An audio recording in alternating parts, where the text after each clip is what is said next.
Honourable Speaker.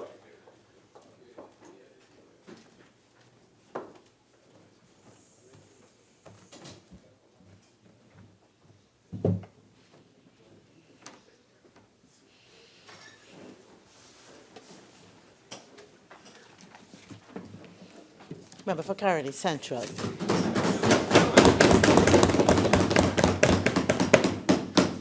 Thank you very, very much, Madam Speaker. I start by responding to a couple things said by the member for Laventille West. He used the words raid and plunder.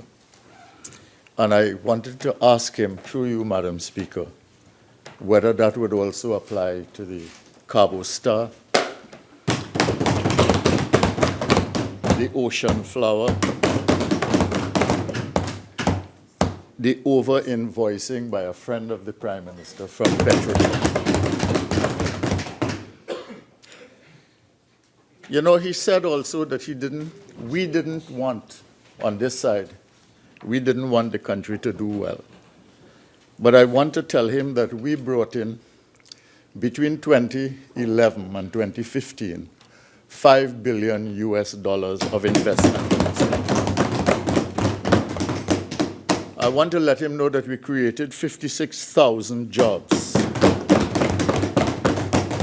I want to let him know that we had the lowest unemployment rate of 3.7 in the history of the country. I want to let him know also that we took the participation rate for tertiary education to 65%, which allows them now to talk about the improved competitiveness of Trinidad and Tobago. I want to let him know that we brought, after they languished for more than a decade, coming to Parliament and then going back out and never getting to the point of cabinet decision, and to legislation in the House of Representatives, that we brought and passed the procurement bill and the planning and facilitation of development bill, none of which, by the way, have been proclaimed so far by this government. We did those things because we care about this country and we love this country and we want this country to be a sustainable nation. I say a few words to the Minister of National Security. I want to say, instead of declaring war or saying that you're going to declare war, making any kind of declaration at all, let's bring the murders down and bring the crime under control. You say you want us to work together to deal with a common enemy, but I think sometimes from the other side, from the Prime Minister down, it seems like the focus is to tell the population that we in the opposition are the enemy. You talk about policies and strategies that you are working on, and I have no doubt that you're being diligent about it. But are those policies and strategies working? Are we getting results from it? You talk about the whole government approach. Perhaps a more effective government approach might be more appropriate. You talk about empowering the communities. Maybe we should protect them and make them feel safe first before we try to empower them, because that is necessary. You talk about a government of action, not of talk. I think if you walk in the streets of Port of Spain or any other place and you ask people randomly, you would find broad agreement that what you are saying is not in fact true, that it is more talk than it is action. So how to begin? We listened to the Minister of Finance for 3 hours or so make his presentation, and we listened intently because he said there was going to be a paradigm shift. But the political intent of the budget was clear, but there was no economic strategy. Or if there was, it was very confusing. And I thought the leader of the opposition, who spoke after the Minister of Finance, did a very, very good job, an excellent job, of basically showing that the end result of that 3.5-hour presentation, 3 hours and 22 minutes presentation, and the end result of the measures would be no advance whatsoever for Trinidad and Tobago. My colleagues spoke on the budget, and they spoke so well. I listened. Some of them were passionate. Some of them were very sincere in the issues that they addressed. Some of them expressed deep, deep concern in a very pragmatic and practical way about what was going to happen to the householder, the ordinary person who had children to feed and a household to look after. And I think there was generally a critical appraisal of the budget in a serious way by the opposition. This is being dismissed by the government because it does not it does not carry with the cord that they are pulling on the population. It does not carry with the narrative that they are presenting to the population. But that is the job of the opposition, to come here, to make a critical assessment, to make alternatives possible, as some of the members did, and more than that, to speak on behalf of their constituents, to speak on behalf of the population, because we give voice to the cries of the population when we come here. Now, we had a consultation called by the government, and in that consultation, there was attendance by significant members of the community who contributed. And I thought that after that exposure and that interaction, when the Minister of Finance came here, that he would come here with some solutions. But he did not come with any solutions at all. In fact, listening to the Minister of Finance, one would swear that the problem we had in Trinidad and Tobago was a temporary reduction in oil and gas revenue, that the solution is revenue generation through taxation, and that apart from that, the economic situation was very much intact, and that all we had to do was spread the economic burden around and wait for Juniper to produce. That is basically one side of the budget presentation. The Prime Minister has also said that the government spent the last 2 years stabilizing the economy and that he would now address growth. I wonder if the Prime Minister and the Minister of Finance know that every sector of the economy, according to the review of the economy 2015 and the review of the economy 2017 and 2016, covering the 15 and 16 years, that every sector of the economy, apart from finance, are in very, very steep decline. The minister never mentioned that there was a total lack of confidence in the economic management of the country, a fact borne out by recent national polls that have been duly published. He did not even hint at the fact that citizens were in total dismay at the state of governance in Trinidad and Tobago, whether it's the Cabo Star, the Ocean Flower, the Petrotrin, fake oil plunder of taxpayers' money. The Minister of Finance didn't even try to explain where close to $110 billion had gone over the last 2 years and why there is so little to show for it. And he did not mention one single thing that he would do that would make a decisive, positive difference in our current reality of stress, distress, uncertainty, and loss of hope for every single citizen, almost every single citizen of this country that we love so dearly. Yet he glibly spoke of a paradigm shift while advocating tired, worn-out, uninspiring policy prescriptions. Where would the confidence come from with an anti-business budget like this? Where would the investment come from if both foreign and local private sectors are assaulted with taxes?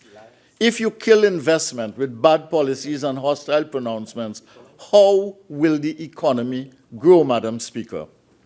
The minister comes here in Parliament and attempts to blackmail and intimidate the oil companies, in one particular case, especially BP.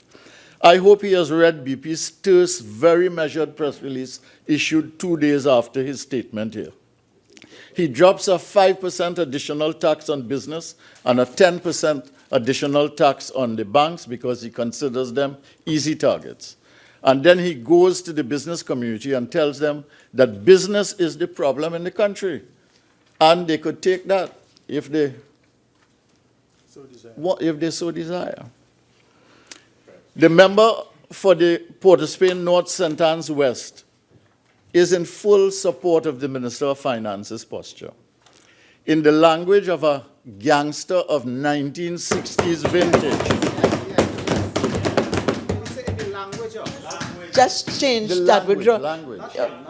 Not him.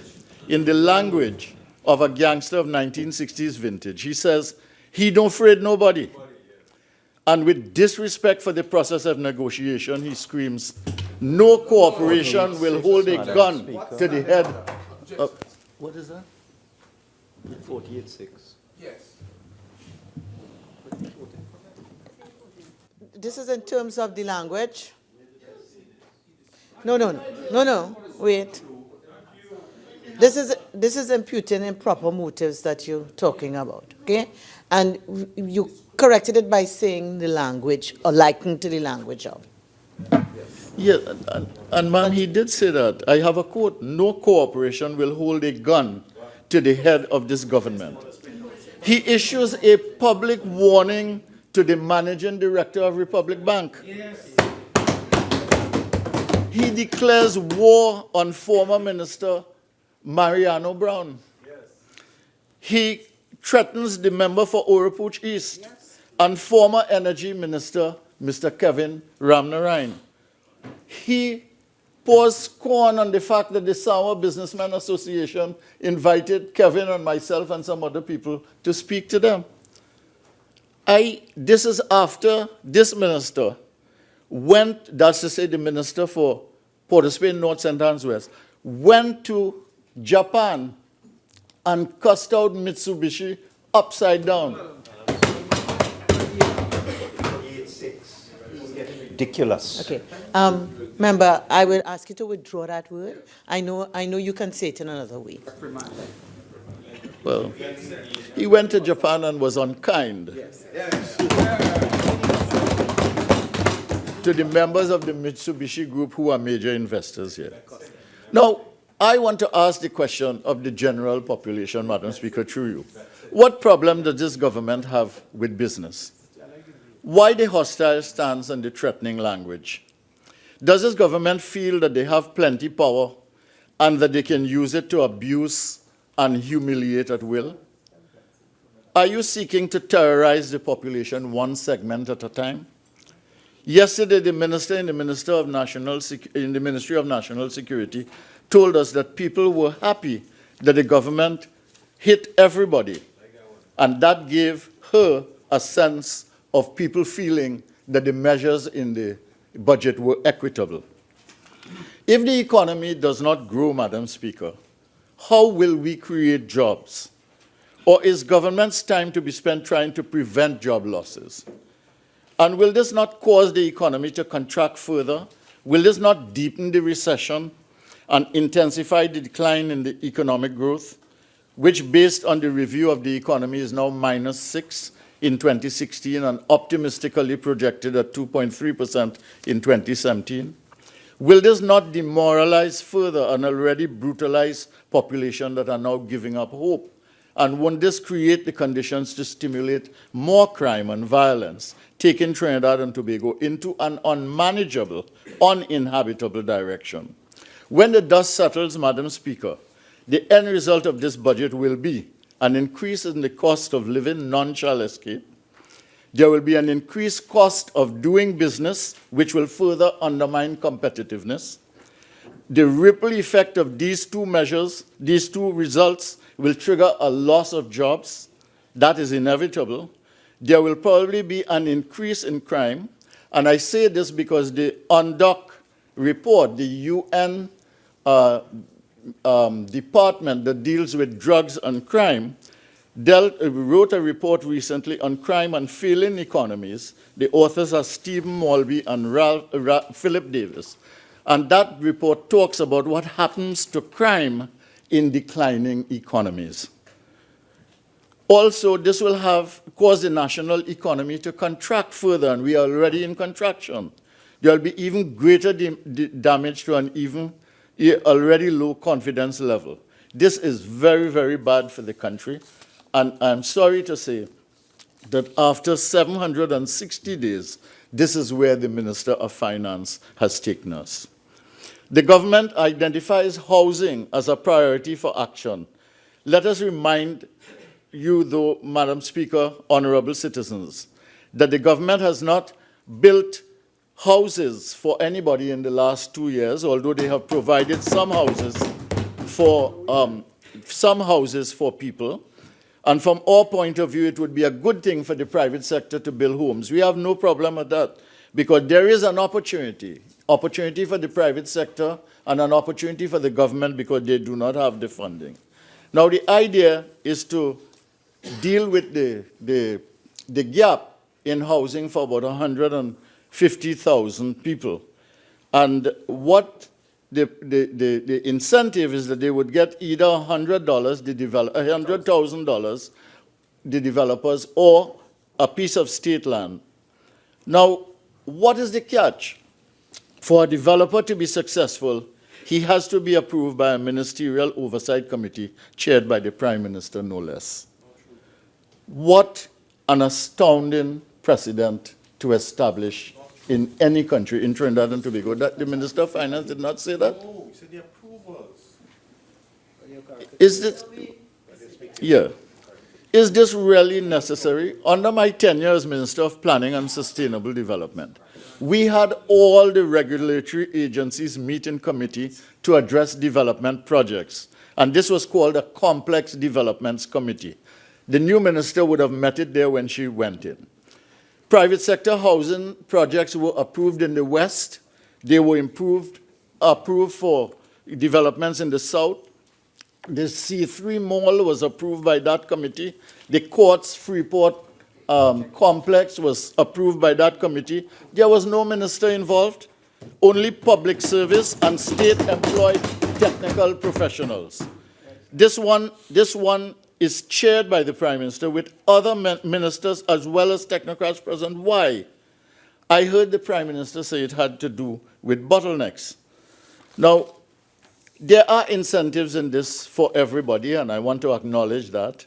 But I want to say that why are the public servants and the officials of these state entities, why aren't they being allowed to do their work? Are such officers not being paid for that? Are there no functioning institutions in the country? This decision, therefore, in my view, Madam Speaker, is not an assertion of political will. This is political interference. And it could lead, no one ever knows for sure in these situations, but it could lead to political patronage and corruption, pure and simple. If the objective is to deal with bottlenecks, why does the Prime Minister and his ministers in the National Security Council not deal with the bottlenecks in national security to cause a reduction in murders and crime? The entire thrust of the Planning and Facilitation of Development Bill was to depoliticize the planning, development, and approval process. No wonder this bill has not been proclaimed. Now, it is being deeply politicized again. Where's the distinction between public officials and political directorate? Where's the distinction between government and politics? Between governance, direction, and policy on the one hand, and administration, mechanics, and operations on the other. This is an unhealthy development, Madam Speaker, inimical to good governance. And my advice to the government is to abandon that route. I join the call of the honorable leader of the opposition to put a stop to this. Now, let us look at the pattern that is being established for agriculture, tourism, and small to medium enterprise. I notice they do not say small and medium, so I guess they're dealing with small businesses only. Again, in agriculture, you have a ministerial committee for the decision on page 53 of the budget that was circulated.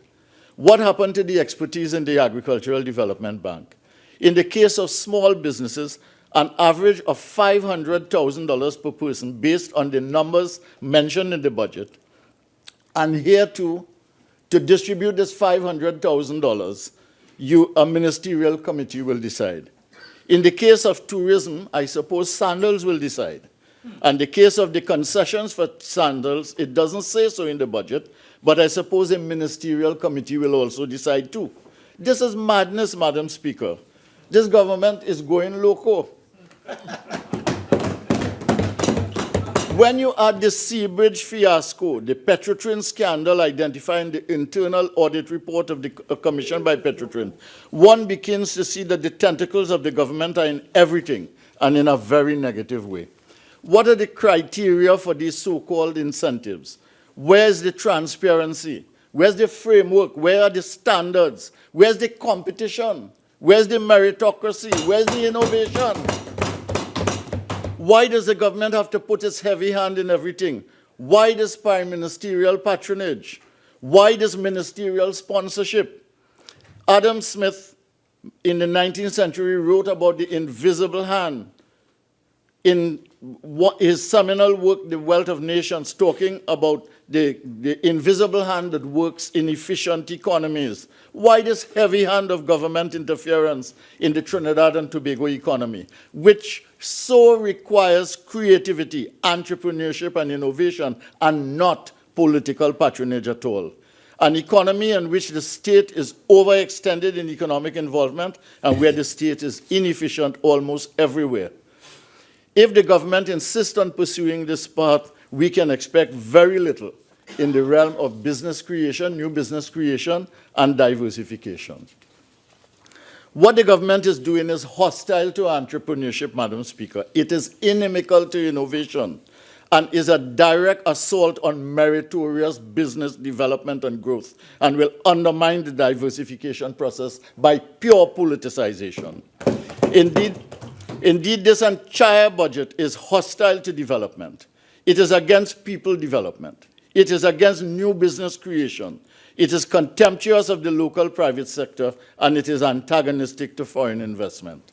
The budget will drive the last nail in the coffin of dead confidence, which this government has been killing from day one for the last 2 years, with its lack of direction, its absence of clarity, its failure to identify priorities, its incapacity to present a coherent plan of action, its inability to make decisions and to share a coherent view of sustainable development strategy for our country. What is a budget for anyway? Is a budget statement not a funded implementation plan for priorities aligned to a development strategy, Madam Speaker? And don't tell me it is contained in Vision 2030, which is a loose assembly of unassimilated random thoughts about things in general, and which in this incarnation, it was laid here and referred to the Joint Select Committee some time ago, is accompanied by a monitoring and evaluation framework that has few targets to measure. Moreover, none of the documents has any bearing or alignment with the 2015 manifesto of the PNM, nor is there any connection between Vision 2030 and the 2018 budget statement. It talks sustainable development, but the government has not absorbed, in my view, the meaning of sustainable development enough yet. On page 20 of the budget statement, if you pay attention to the minister, you discover, Madam Speaker, that the Minister of Finance, in his mind, is still very dependent on fossil fuel energy and energy income. This is what he says. I quote from him: "It is now safe to say that the rebound in oil and gas production over the medium term will be stronger than originally anticipated." On page 27, the Minister of Finance asserts the medium recovery will again be driven by the energy sector. And on pages 28 to 30 of the budget statement, a rosy picture of energy turnaround to 4.3 billion standard cubic feet is painted. The energy minister, in the minister's mind, the energy is still king of the economy. So the minister is still dependent on the rebound and gas production from juniper, truck, angeline, zircon, and macadamia, and so on. This suggests that he is waiting on juniper and the others to solve the revenue and budget deficit problem. He's not as concerned with the expenditure side of the equation as indeed he should be. The minister is very enterprising in seeking out sources of revenue, but not so adept in addressing expenditure or rethinking expenditure patterns. The Auditor General's report for fiscal year 2016 breaks down expenditure as follows. Current transfers to statutory boards and similar bodies, 12%. Debt servicing, 15%. Transfers and subsidies, 40%. Personnel expenditures, 17%. Goods and services, 11%. Development program, 4%. Minor equipment, 1%. The pattern continued in 2017 and continues now for 2018. No real change in the pattern of expenditure, except that we can expect from what is going on the debt side, a higher cost of debt servicing over the coming years, and certainly in 2018. This raises an important question, Madam Speaker. It is a national question. What are the Minister of Finance and the government going to do with the revenue from new oil and gas, which in any case is going to be reduced because of carry-forward losses taken by the companies? Because the oil and gas producing companies lost income and did not make a profit when the price of oil was less. But what the Minister of Finance is going to do with the newfound revenue is very important. Is he going to save it and put it in the Heritage and Stabilization Fund, or is he going to spend it? Will it serve productive investment or be eaten up in recurrent expenditure? This is a critical development question at this juncture of our history. And I would be interested in a considered response from the Minister on this particular question, because the answer to that question will determine whether the Minister of Finance is willing to have Trinidad and Tobago live within our means and to manage on this basis going forward, and this has implications for our sustainability as a nation. There are many disconnects in the budget. One of the problems in the 2018 budget statement is that there are many disconnects. One of these disconnects is the overemphasis on accounting side, which is necessary, important, and urgent, but this is emphasized to the detriment of any sensible appreciation of the sustainable development process. So much so that a vision and framework for development are absent. Yet another disconnect is the lack of alignment between monetary policy, fiscal policy linked to priorities, and an economic strategy linked to sustainable development, which the Vision 2030 document talks about.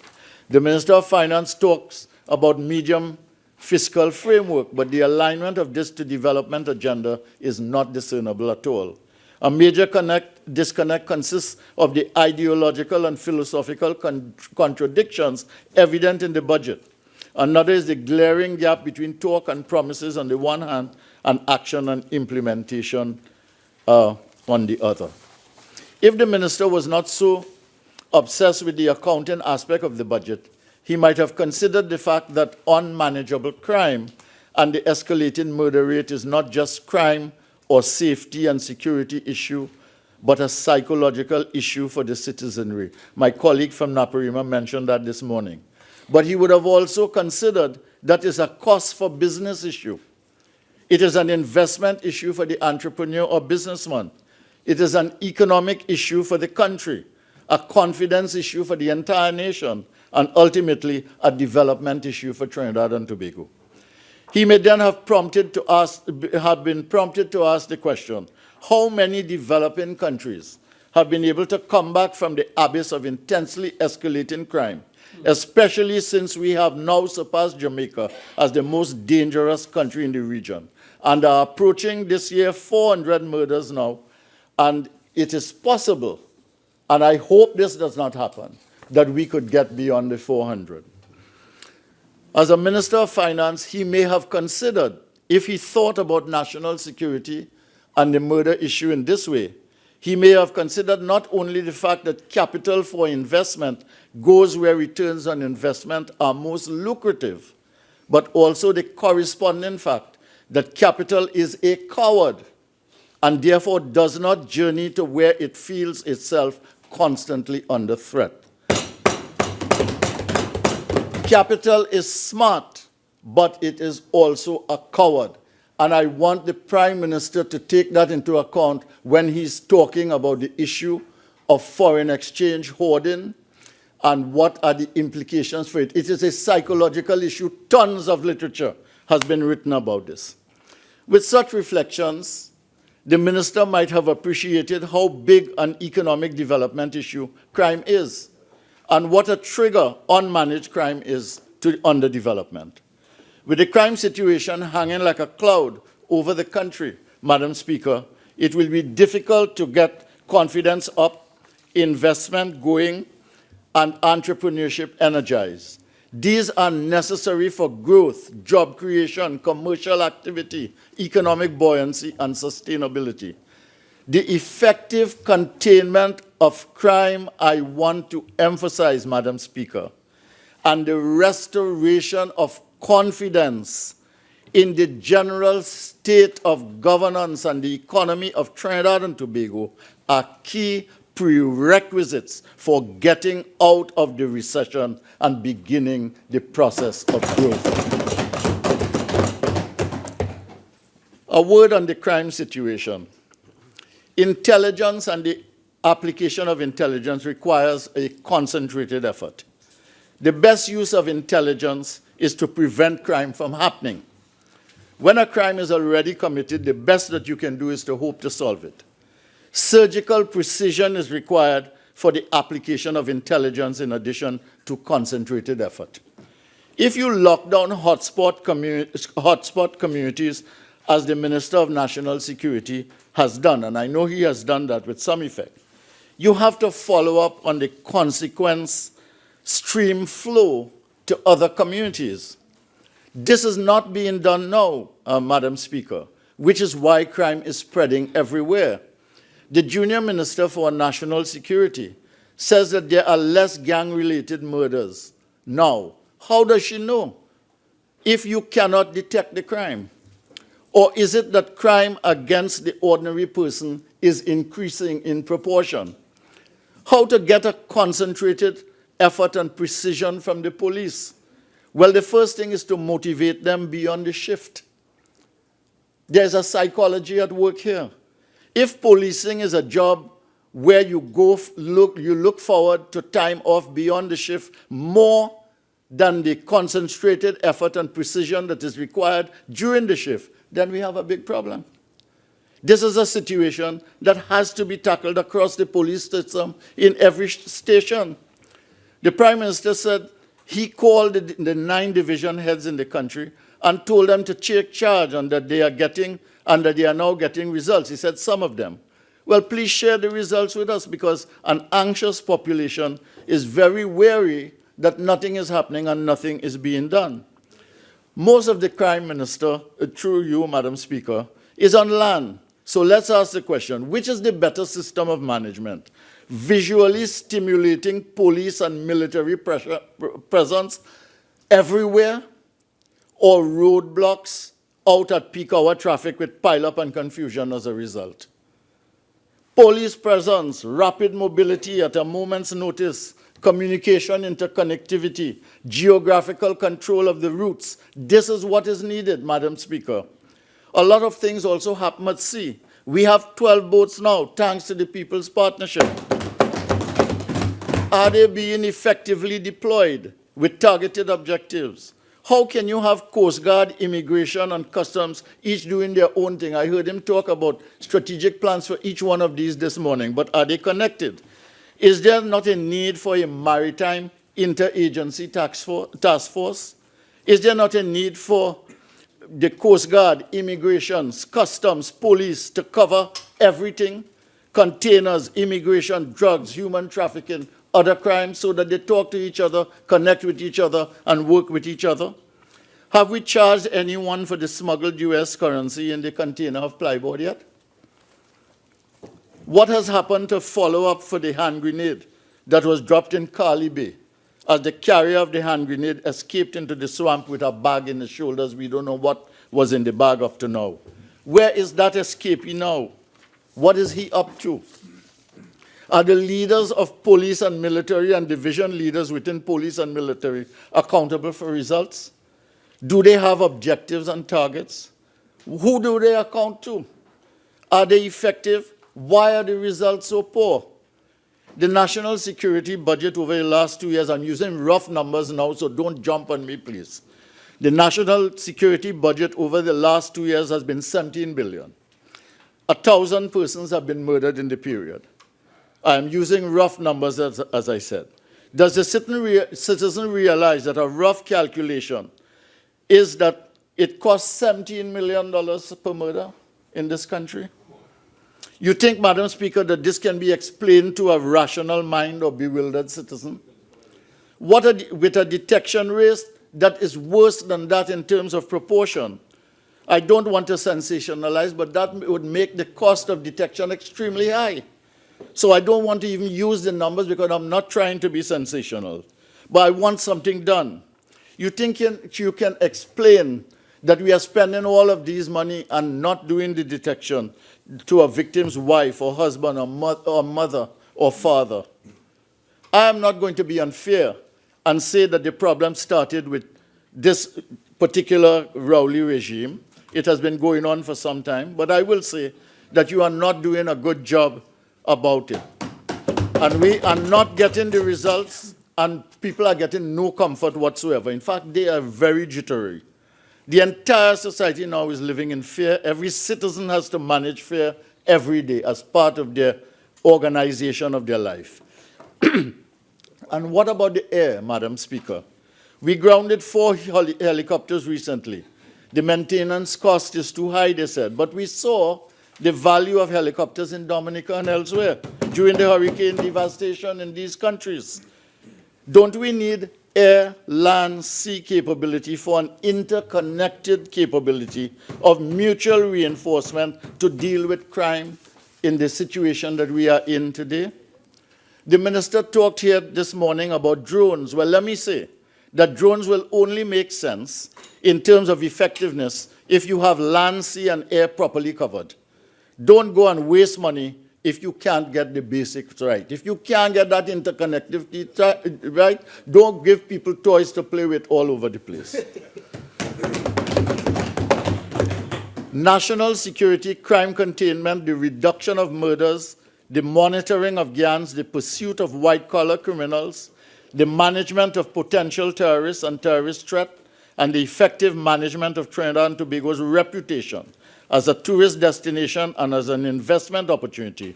These things require a holistic approach. Whatever approach you are taking now, whatever you call it, it is not working. Or citizens need relief, or people need to live in peace and love, not in fear.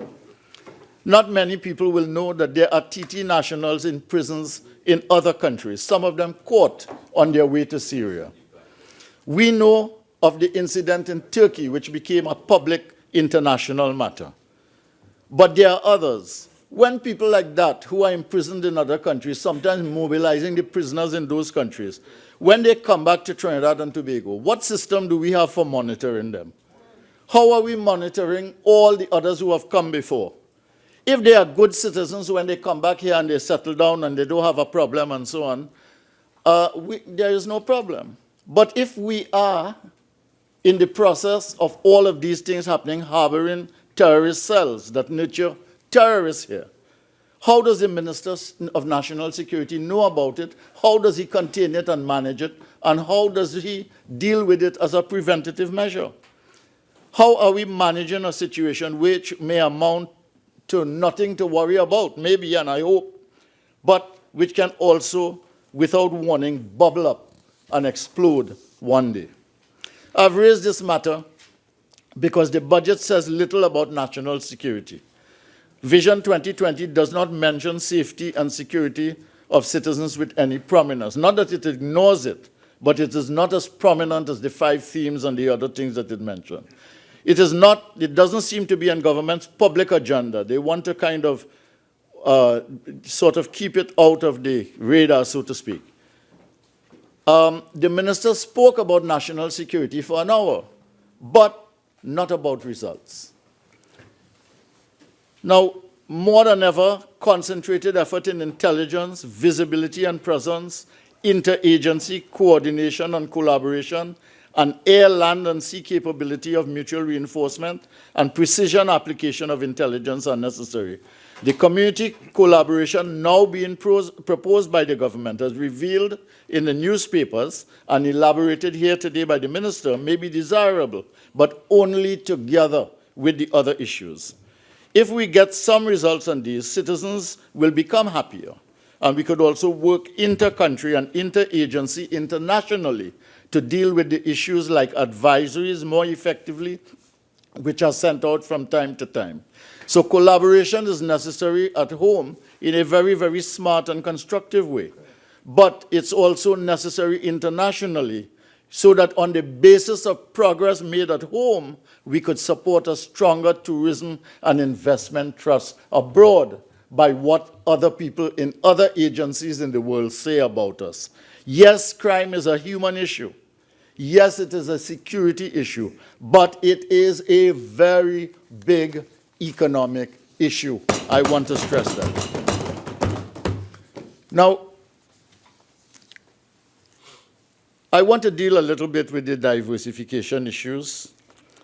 There is no change of paradigm here in the diversification issues. There is nothing to deal with in terms of innovation in this budget. I left an innovation policy that the cabinet, our cabinet had approved for the Minister of Planning to action. This government wants to put their own stamp on it. They sent it back to cabinet. It has been stuck there somewhere, and nothing has happened in terms of decision-making or action or application. The Exim Bank is our idea. It is on page 74 of our 2015 manifesto. But none of these ideas will work unless there is an understanding in tourism, in agriculture, in small business, in medium enterprises, that technology is the key, and technological innovation and technology-driven businesses are critical. Just one word on the Exim Bank. I'm sorry the Minister of Finance is not here. I hope he'll respond to it. I want to know the practicality of it, although we had also proposed it, because we had certain things in mind at the time, but I don't know what he has in mind. I don't know if it's going to roll over the foreign exchange with the manufacturing sector, whether it is going to be an additional foreign exchange dealer in the system, whether it's going to require recapitalization for the delivery of loans to the customers, because it already has a significant loan portfolio on its, based on its asset base. And therefore, these are things that need to be clarified so that not just us in the parliament can understand, or the people, but that the manufacturers themselves can understand. And we had, the reason I talked about technology, we had an idea to innovation program. The member for Laventille East was a beneficiary of that, which is to say, you came with a good idea, and when you put the idea before a group of businessmen, etc., they made an assessment, and on the basis of that, they gave you some money in order to start up and to pursue the innovation. He was a beneficiary of that. So that kind of thinking is here now. Now you have to go before a ministerial committee, a stiff one, on the basis of political patronage. They would then decide. I think this is a mistake, Madam Speaker. It will undermine everything. The other thing I want to say is that this issue of the foreign exchange and the management of the foreign exchange price and the price of money generally, including the bank rates, is a very thing that requires real sophistication, and I don't know whose advice the Minister of Finance is taking, because I noticed all the documents from the central bank said a growth rate of 2.3%, minus 2.3% in about 9 documents that they produced before the review of the economy. And the IMF was saying minus 5.1%, minus 5.1% in their last report. So if you're taking advice from the IMF at minus 5.1% projection and advice from the central bank at minus 2.3% projection, it seems to me that you're going to have a little dissonance. So I just want to say that he has to be very careful with this business of the exchange rate. And I want to deal with that a little bit because I think in a way they have put the country in a box by their economic policies. I want to say that by raising taxes, not only has the Minister of Finance put extreme pressure on the poor and the vulnerable, he has systematically reduced disposable income from everyone. So consumer spending as a way... Honourable Member, your original 45 minutes are now spent. You're entitled to 10 more minutes if you wish to avail yourself of it. Thank you very much. Proceed. So consumer spending as a way of getting out of the recession and fueling growth is dead, Madam Speaker. Thank you very much. With the confidence level across the board at an all-time low, with the minus 6.0%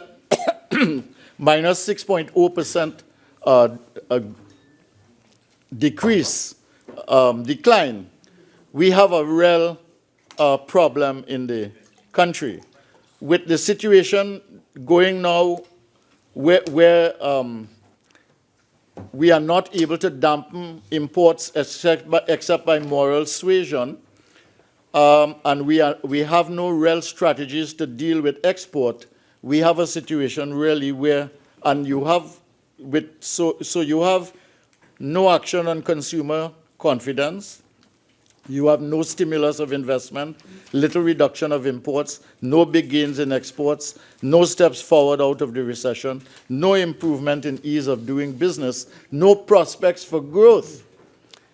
So in this situation, you are giving the country, putting the country in a box, and really devaluation becomes an option that you cannot avoid. And I want to say that the government should not have managed this in this way, because the foreign exchange management question is related to all of those issues that I raised there in a circle. And if they were dealing with people who were giving them good advice, either they have ignored it or they have gone on a path which I cannot understand. And maybe I don't understand it. Maybe what they are doing is too sophisticated. I don't know. But it doesn't seem to me. But what I will say is this. In that situation where you have a decline in everything, you have no prospects for growth, you have devaluation staring you in the face, what are the saving graces, Madam Speaker? The saving graces are a foreign reserve of $8.7 US, a heritage stabilization fund of $5.8 billion, and oil and gas from Juniper, Truck, Angeline, Circa, and Angostura Macadamia, and so. The bad news is that the government in 760 days with no plan, bad policies, poor governance, misdirected policies, indecision, incompetence, have led to a total loss of confidence. And this has taken us to the brink of a precipice. The good news is that because the People's Partnership conserved the foreign exchange reserve and increased it, because the People's Partnership increased the Heritage and Stabilization Fund and never thought of touching it, and because the People's Partnership changed the incentive system in energy to facilitate investment in 2013, don't forget we got upwards of $5 billion of investment from that particular project. These three things have given the country a reprieve, and the country can still hope that if citizens can move this government out before they mash up everything, our country might still have a chance. I alert the citizens of this country to the very true reality that they, in fact, do have the power. And Madam Speaker, I want to close. I hope I will have enough time. But I want to close by talking a little bit about the future. Okay?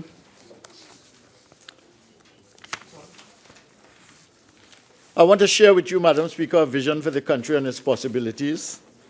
I want to say that we are living in a country and a world in which technology is the master. It is driving everything.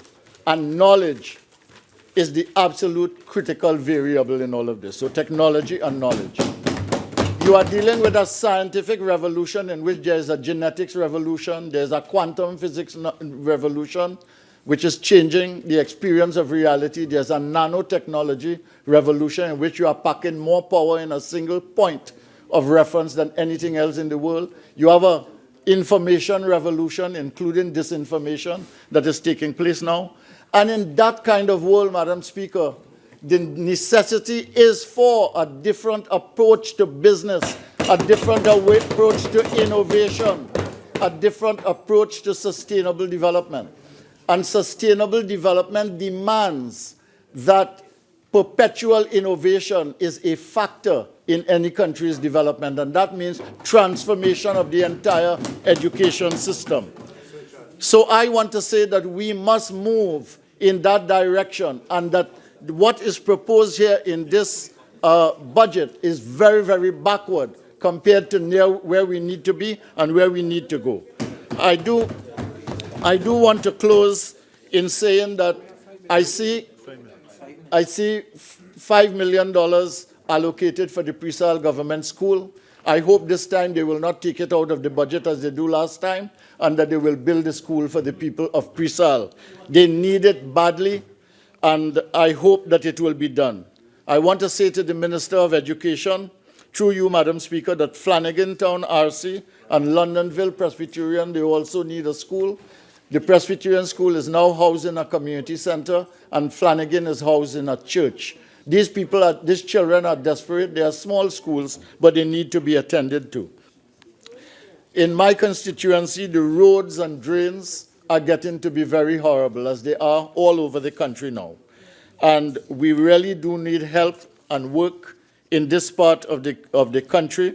It needs attention. People are very hardworking there. They are agricultural people, some of them, some in small businesses. There is need for dredging of the water courses. The local government is a necessity. Were it not for local government, we would basically have no development in our part of the country. There now, local government has worked well, but their allocation is lower.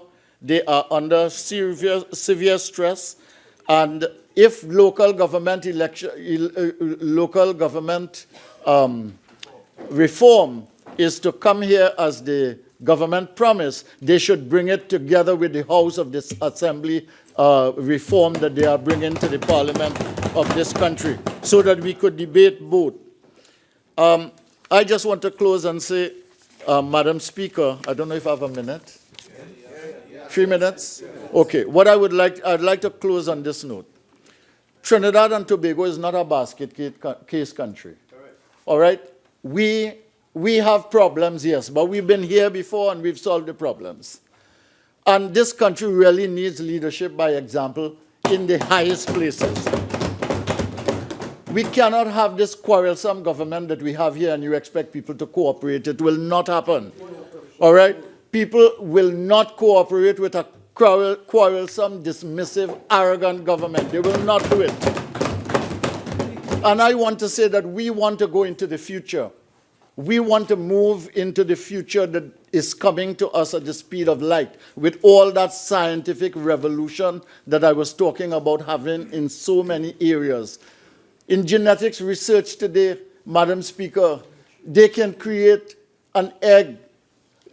They can create eggs. They can choose out of that eggs all the genetic factors within an egg, put it back in the woman, and you have a situation in which a woman has choice, and ultimately you get the healthiest baby in the world. That is possible from your genetic pool with your husband. That is what is possible now. That is, in quantum physics, what is happening now is that you don't have to go somewhere to get an experience. You put the things on and you go through the experience, and it's only after you've gone through that experience and it's almost perfect that you can go, that you then go and do the real experience because you have been through it so many times. And the most important of these, Madam Speaker, is artificial intelligence. The relationship between the way we live, the way we work, the way we operate as human beings, and the way we interact with non-human intelligence. That is the future of the world. That's where we are going. And if that is where we are going in the world, and the leader of the opposition talked about the fourth industrial revolution because she is onto that and she understands what is involved in that. If we do not take steps to get there, Madam Speaker, by the way we prepare our economy and the way we prepare our education system, we are going to be left back in the world because the rest of the world is moving apace and the future is coming to us at the speed of light. Thank you very much. Member for LeBray.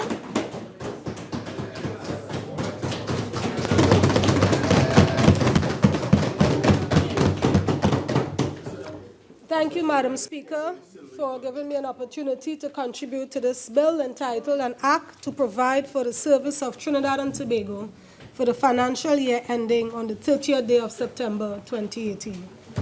Madam Speaker, first I must begin by congratulating our Minister of Finance on a superb presentation.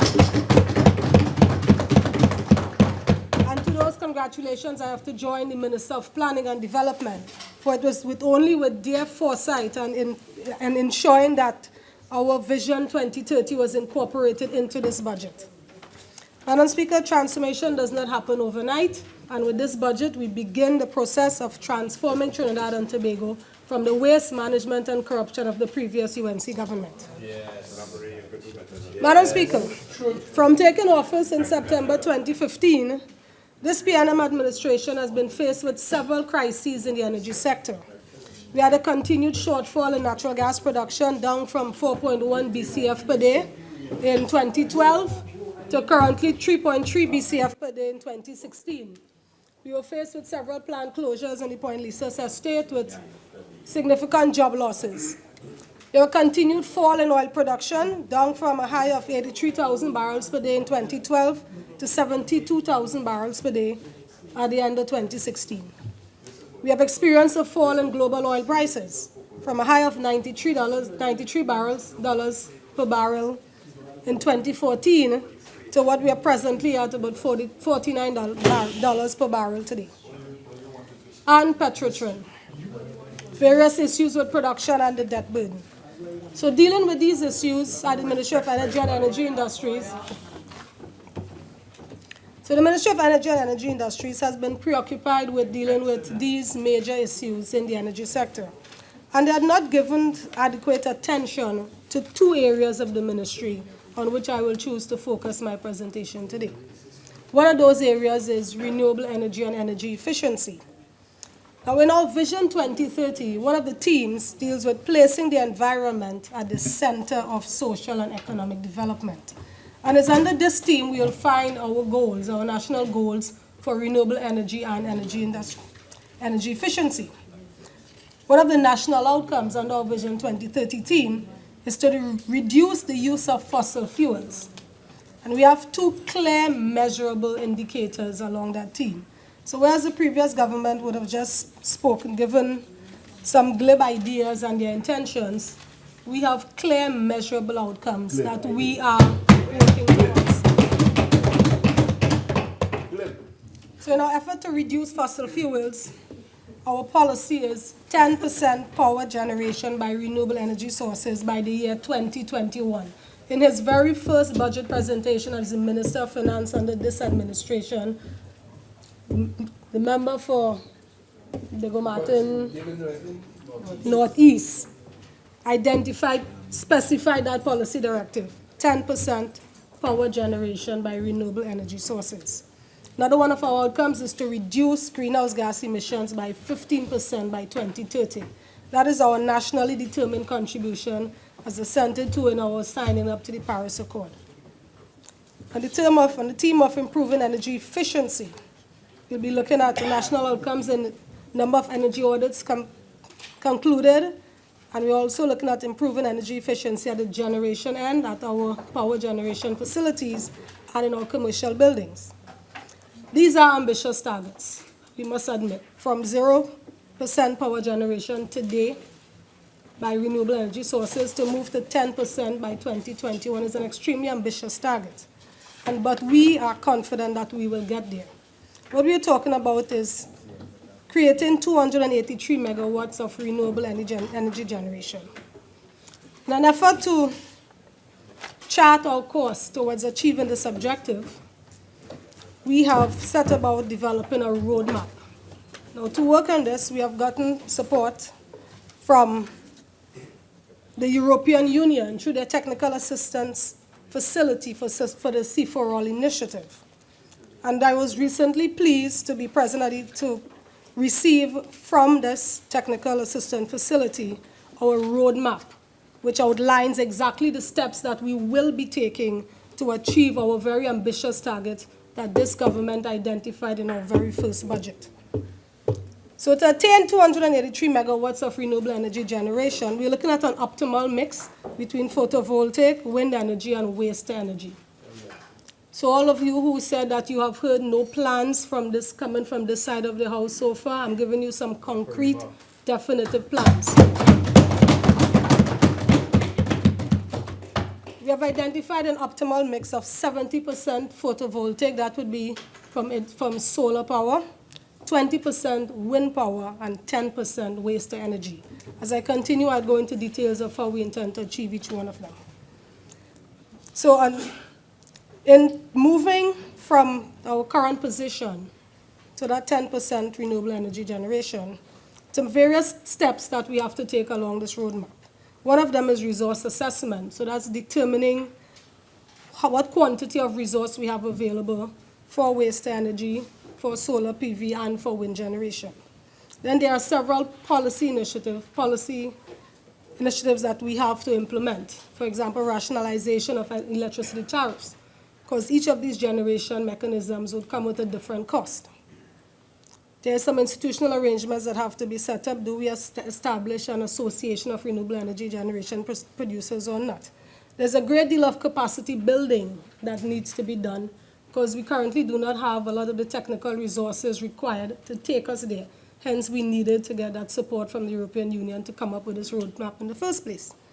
And there's a legal and regulatory framework that is required, particularly since we'll be moving from different sources of energy generation, and how do we incorporate those onto the grid. So grid integration is one of the key initial steps from a legislative framework that would allow us to incorporate renewable energy into our energy mix. We have been speaking about getting on board the renewable energy train for several years now, but so far we have not been successful in making any headway. Now, the last administration took some steps in this direction. So their cabinet in 2014 established an interagency feed-in tariff committee, which was chaired by the ministry, to produce a FIT policy. And they made recommendations regarding grid integration. But I want to go into some details about how they approached it. See, if you start a process bad, the end result could never be good. If you start baking a cake with eggs that spoil, the end product wouldn't be palatable. So in establishing this committee, the last administration, they gave them the answer that they wanted to come up with. They told them to come up with a feed-in tariff policy. But feed-in tariff is not the only mechanism for grid integration. And in fact, the report from our consultant showed that feed-in tariff is not even the best mechanism, is not suitable for waste energy, and is not suitable for utility-scale solar PV. So what they asked this committee to do was come up with a policy that could only service small-scale solar installation.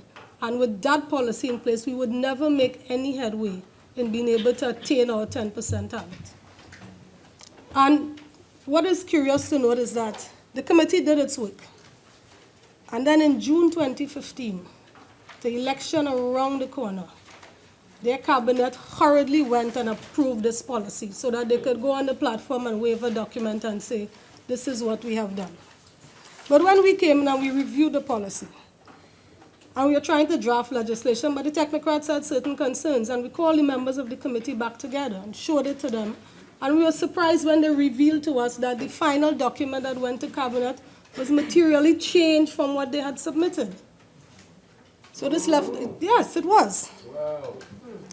They excluded options for financing renewable energy initiatives. So it is no wonder that we have not made any progress whatsoever in this area. So in their haste to have something that they could wave at the election platform to say they did something before the election, they have produced something that, for want of a better word, was stillborn because it could progress no further. So this leaves us now, so we have to go back and redo all this work. But I know that we have re-established a team between the Ministry of Energy and Energy Industries, Ministry of Public Utilities, with support from the Attorney General's office, and we will be re-looking that entire policy. We'll be reviewing, we'll be looking at all the various options for financing renewable energy. There's competitive tendering, which is more suitable for industrial utility scale solar PV. There's net billing and net metering options that they did not consider. So this time, the work that this government is doing, when we come out with the legislation, it will be something that will prove attractive and suitable for use.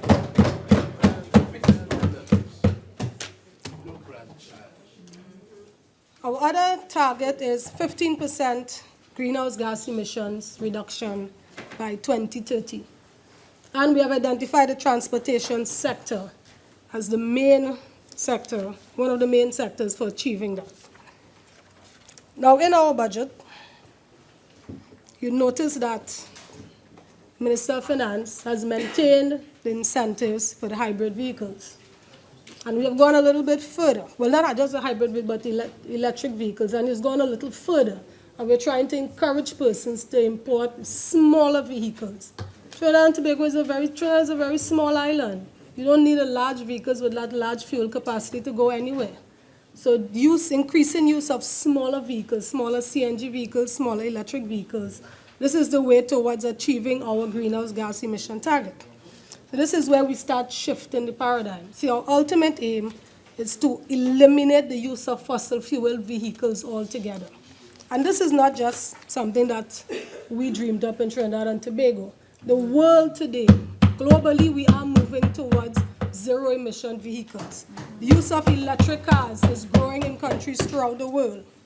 In Norway, their government has a clear target that all new passenger vehicles and vans by 2025 will be zero-emission vehicles. In China, they are working on a plan. They don't have a date yet, but they are moving towards electric vehicles as well. Britain, they will ban sales of diesel cars starting in 2040. In France, 2040 again is their target to ban the sales of diesel vehicles. In India, the target is even earlier, 2030. Germany haven't given it a date, but they acknowledge that it's only a matter of time before Germany too would move on this zero-emission vehicles. And it's not just countries that are making a statement, but the electric vehicle manufacturers, they are gearing up their production for these targets as well. BMW Group, 100,000 electric cars in 2017. They intend that by 2025, 20% of they are looking to target 25% of the electric vehicle market by 2025. Chevrolet had 30,000 electric vehicles sold in 2017. Chinese manufacturers are looking at 4.5 million electric vehicles by 2020. Chrysler, looking at 100,000 electric vehicle sales by 2020. Ford. So the world is moving towards electric vehicles. And while I'm on the topic of vehicles, I just want to address our increase in fuel prices.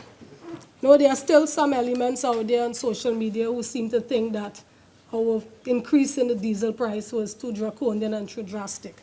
Well, I want to reassure you all that, yes, we had a bit of an increase, but fuel costs in Trinidad and Tobago are by no means excessive. In the Western Hemisphere, in the entire Western Hemisphere, there are only two countries with fuel prices lower than ours. That's Venezuela and Ecuador. Prior to the reading of the budget, our price of diesel was the 9th cheapest in the world. Without minimal increase, we are now number 16th in the world, but that's globally. So our increase in fuel price is not an enormous burden for the population to bear. Earlier, you would have heard the member for Laventil West indicate that Norway managed to save $1 trillion in their fund coming out of revenue from the energy sector. And if I would inform you that Norway as a country, it's an oil and gas producer, they have the highest cost of diesel in the world.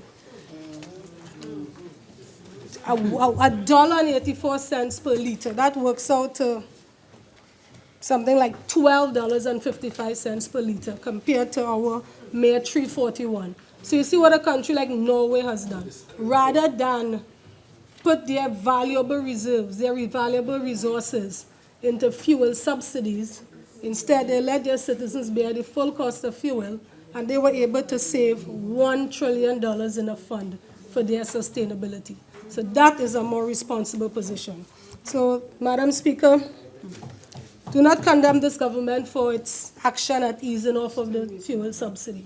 This is something that has become necessary at this time, as we recognize that the world is moving away from fossil fuel vehicles. Let me look at the case of Saudi Arabia. Saudi Arabia produces 10 million barrels of oil per day.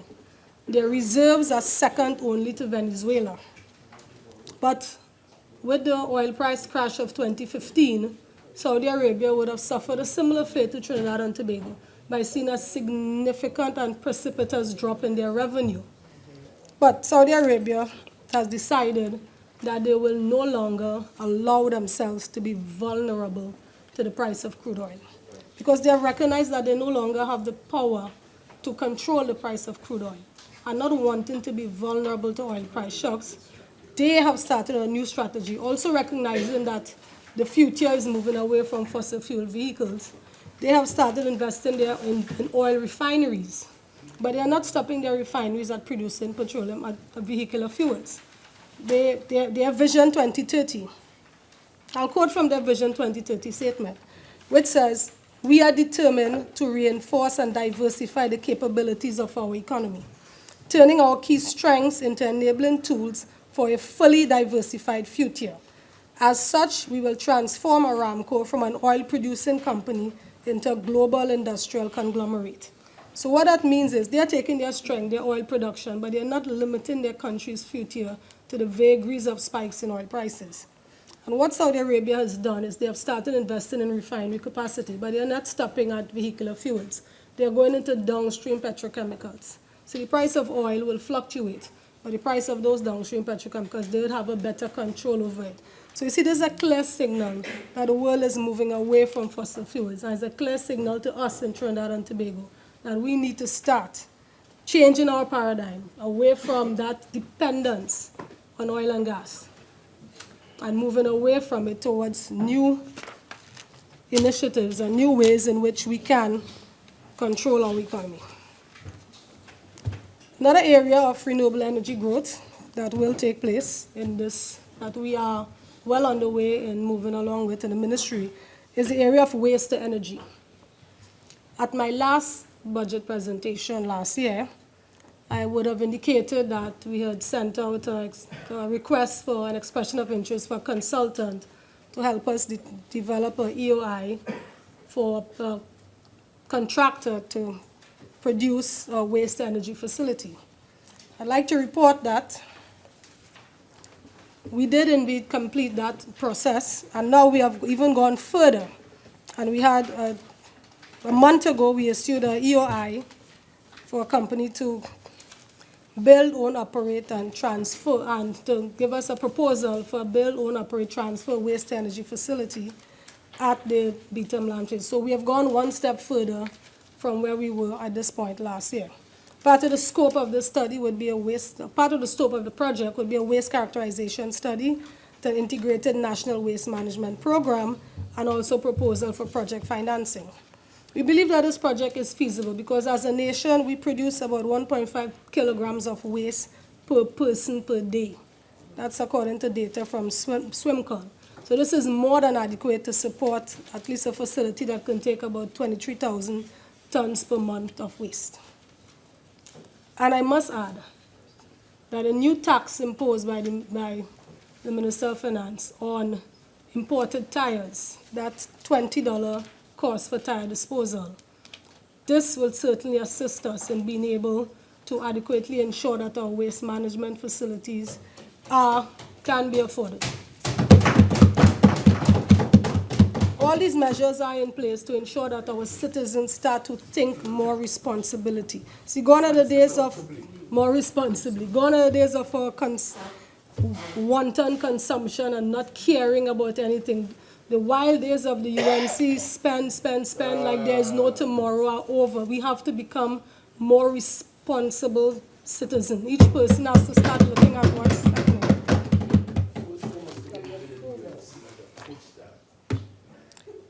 Madam Speaker,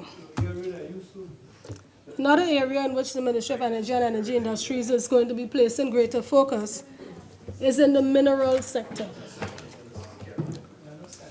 The role of the Ministry of Energy with regards to the mineral sector is to promote the facilitation of effective and efficient management and development of the mineral resources in general and the state mineral resources in particular. Now, the effective management and monitoring of the mineral sector is very important for constituencies such as Toko, Sangre Grande, perhaps Kumuto, Manzilino. Because when you're flying over Trinidad, if you're low enough and you look down, you can see the pockets of degradation of our northern range with wanton illegal quarrying. So the ministry continues in its monitoring role to monitor our mining and processing operations to ensure that these operators are compliant with the environmental rehabilitation procedures put into their licenses. But sad to say, I'm sure this is no news to many. Any of you who would have traversed the northern range would be able to tell you that all is not well in this sector. Madam Speaker, there are currently 87 active mining operators, of which the Ministry of Energy and Energy Industries is aware. And by is aware, I mean that we have some sort of relationship with them. But unfortunately, only 7 of these operators currently have valid mining licenses. So while we know of 87 operators and we visit them routinely and take information from them, they're operating without licenses. And there's a reason for that. And how did we get to this position? And mind you, I'm not speaking about the illegal operators, who are the ones where if we find them, we have the police move in and lock them up. These are the so-called legal operators that are unlicensed. So how did we get to a position of so many unlicensed operators by a ministry that is responsible for monitoring their operations? Well, I'll tell you. In the period 2009 to 2011, there were 45 active licenses in various tenures from 1 year to 5 years. But the previous administration, as they want to do, decided to update the regulations. You see, the mineral sector is governed by the Minerals Act 6103. This act would have replaced the Mines, Borings, and Quarries Act of 1907. So when the Minerals Act came in and replaced the older act, new regulations were not made with it. So the old regulations were used. And under the old regulations, mining operators would have gotten a license and the ministry would have certain rights, and the operators had their responsibilities to put a rehab plan in place and do a mine survey design plan and everything. But again, as I said, the previous administration decided to update the regulations. And in a rush to get something passed before the 2015 elections, in June 2015, they laid those regulations in the parliament with negative resolution. So what do we find ourselves in a situation with? Similar to what happened with the retail marketing licenses, where the previous administration would have changed the form of the license, and to date, the only operator that has a new retail marketing license would be the one that I opened at St. Christopher's 2 years ago. We find that where we have all these gas stations now currently operating without valid licenses because of the work of the last administration changing the license, is the exact same situation that we find here with the quarry operators. See, because of the poor quality of the regulations and the onerous and unachievable standards that they have put in place, the operators are finding it very difficult to get the new license.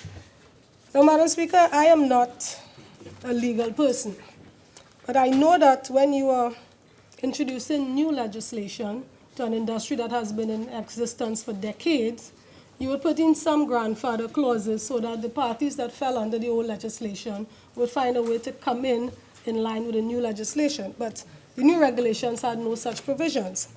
So all the old operators were required to reapply afresh, like it's the first time, for their existing businesses. But Madam Speaker, although that stipulation was put in place, there was no penalty for operators not coming on board. So on the one hand, you introduce a new licensing regime that is onerous and almost unachievable. And on the other hand, there's nothing to say that you must come on board. So we find ourselves in a situation where as licenses expire, as the years go by, 1-year licenses expire, 5-year licenses expire, companies fill in the applications, but because there's so stringent regulations being put onto them, they are unable to obtain the new license. But at the same time, we don't stop them from operating. So what we have moved from is a situation where all the operators that were known to us had a license, they came in annually and they renewed that license, or they came in every 5 years and renewed that license. Now we have, with each year that passes, the number of operators operating our quarries without valid licenses is growing year by year. And as this continues, we find more and more operators, no license. So now there is nothing that the ministry can use legislatively to enforce any provisions against. Now this type of mismanagement of aspects of the sector has to come to a stop. So this administration, we are now going to start re-looking at this process, re-looking at the regulations, because the regulations have several flaws. For one thing, a 90-day time frame was put in for applicants to have all their documents completed.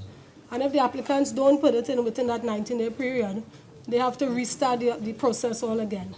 But as part of the approval process, they have to get approval from other state agencies. But there's no time frames or no stipulations put in there for the other agencies to fulfill their end of it. So you find a situation where you have restrictions on the operator in the application process, but at the other end of it, the agencies do not act. When I went into the ministry in 2015, I became aware of the growing number of unlicensed operators, and I said, look, we need to get this license process going. And one of the steps was, once you receive an application, you need to publish it in the newspapers so that anyone who wants to raise an objection to that application can raise that objection. So when I asked them to publish a list of applications, they gave me a list of over 30-something applications to publish.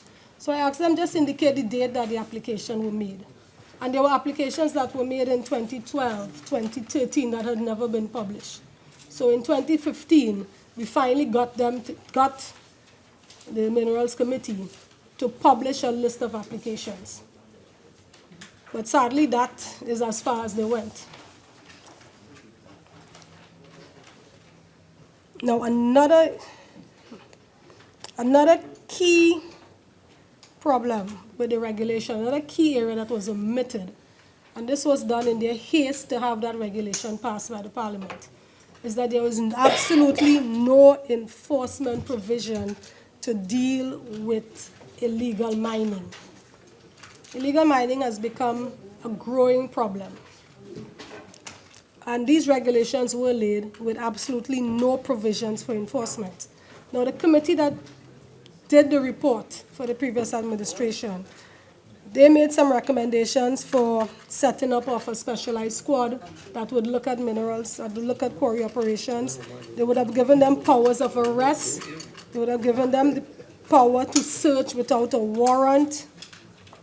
They would have given them the power to forfeit the minerals so illegally obtained and to forfeit the equipment. But without those provisions being put into the regulations, we are currently struggling now with how to deal with illegal mining operators.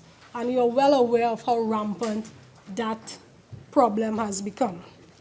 So this government, with the support of our Attorney General, is currently reviewing minerals regulations, which we will be putting into a new miscellaneous provision illegal mining bill, which will incorporate all these enforcement procedures. It's already drafted.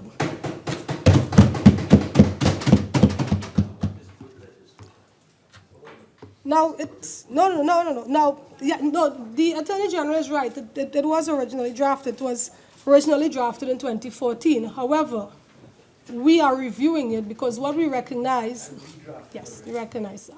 Okay, so he has redrafted it, and what we are now including in it is that the previous draft did not make any provisions for treating with the stockpiling of the materials. You see how these illegal operators operate. Now, they just go in the night, or, well, they don't even need to go in the night because it's remote territory. So they go in with their backhoes and their trucks, they excavate the material, and then they take it to a location somewhere. I'm sure the member for Push East might be familiar with this type of operations because I understand that a property that he may be related with has been used as a stockpile. I understand, I can't say for sure. Madam Speaker, so with the absence in the previous draft, there was no way that we can go to, if an officer of the Minerals Department, Division of the Ministry, sees a stockpile of material at a particular location, there's no provision under which they can approach that person and ask, can you show me the receipt where you purchased this material so that I am certain it came from a legal mining site? So there's currently no way that we can do it. So the way to catch the illegal operators really would be to go to where they're stockpiling the material. And once we can identify that the material at the stockpile, once the person who owns that premises cannot explain how they got that material, whether by way of a receipt for purchase or showing that they themselves have a quarry somewhere else. Once they cannot show that that material was legally obtained,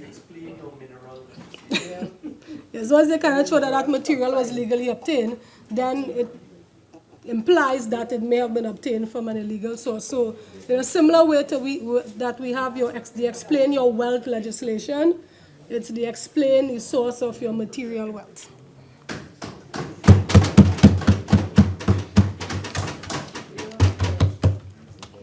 So, Madam Speaker, these are two areas of the Ministry of Energy that, as I said, had not been given the focus, the detailed focus that was required because of all the other troubles with the oil and gas sector. But rest assured that now that there is additional resources within the ministry, that all aspects of the ministry work will be reviewed with a fine-tooth comb. So, Madam Speaker, you are aware that I represent a constituency that is often in the news, sometimes for good, sometimes for lesser goods. But I'd like to spend the bulk of my contribution speaking about what's happening in my constituency. Because, Madam Speaker, residents of Labre constituency have always been very strong supporters of this great party. And as such, they require the strongest of representation. So the bulk of my presentation will deal with issues in Labre. And one of the main issues that we have had troubling us, well, I can't say over the past year, one of the longest standing issues in my constituency has been challenges with water supply. I remember my mom, when she first moved into her new house in Santa Flora back in 1968. I remember then Muriel Donovan Davidson was the election candidate there. And she came to our house, and my mom, during a campaign, and my mom asked her, well, what will you do for us if you are elected? And Miss Muriel Donovan Davidson, she promised that if elected, we would get proper supply of water. Well, my mom voted that year, in that election, and she was elected. But a proper supply of water was not forthcoming. And my mom never voted in another election until 2015 when she had to go to the polls and vote for me. So I'm trying to show that challenges with water supply have been going on for decades in the Santa Flora Palo Seco area. And this year, as a representative, this year we had a particularly bad dry season, and we had some real difficulties with water supply. But as the representative this year, I basically tried to take in front. I went to WASA to find out what the issues were, to see how we can deal with this problem going forward. So I'd like my residents of La Brea constituency to understand what the water situation is within our constituency, so you can know that your member of parliament is looking to solve your long-standing issues. Now, the La Brea constituency is quite extensive. So it starts off in Aripero, goes all the way down to Guapo, where it borders with Point Fortin, and the other end of it, it starts in Quarry, where it borders with Faizabad and Superior, and then heads down to Erie, where it again meets back up with Point Fortin. The areas from Aripero to Rosilac, they are served by the Caroni Water Treatment Plant.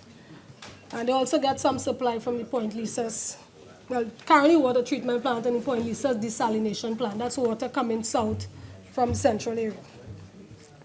Areas between La Brea and Point Fortin, La Brea to Guapo, they are served from the Point Fortin desalination plant. But in the area where I live, so from Quarry Village to Erin, where we have the greatest difficulty, this area is served by the Chatham Water Treatment Plant. And what I was able to discover is that the production capacity at the Chatham Water Treatment Plant is 1.5 million gallons per day. However, the demand of supply from this plant is 1.7 million gallons per day. So ultimately, you see we have a mismatch. So as a result of this entire area from Quarry Village to Erin is put on a rotating schedule. So you get water 1 or 2 days per week. Now, I hope the member for Faizabad is listening, because part of his constituency is served in this area, and the member for Superior, well, I'm sure he will take the information back to her.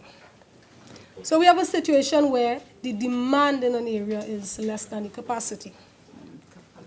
And earlier this year, during the dry season, there were some challenges with the wells at Chatham, so that further reduced their capacity. So this would explain why we had such a difficult time. Now, the water transmission system in the area is all connected. It's a ring. So water can conceivably come from any of the available sources and feed into the other sources once there is excess capacity. So water from the Point Fortin desalination plant can be used to supplement the supply supplement the supply for the areas that are fed by the Chatham Water Treatment Plant.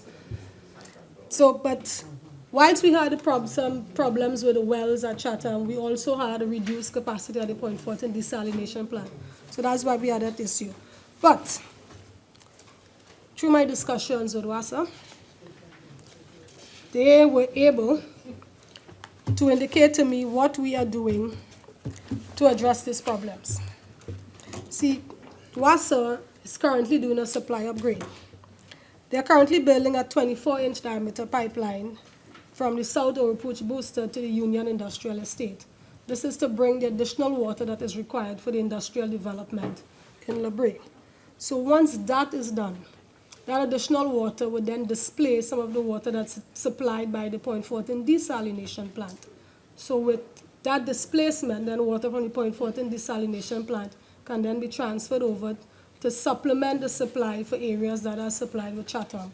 So remember, for Faizabad, you should rest assured that with the increase in the water supply that's coming to my area, you will also benefit. So I think you can also thank the Ministry of Public Utilities and WASA for making that intervention.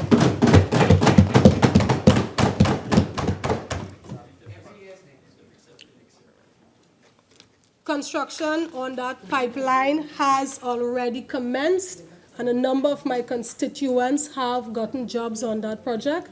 So it is not a case of every day is next year. That project is ongoing.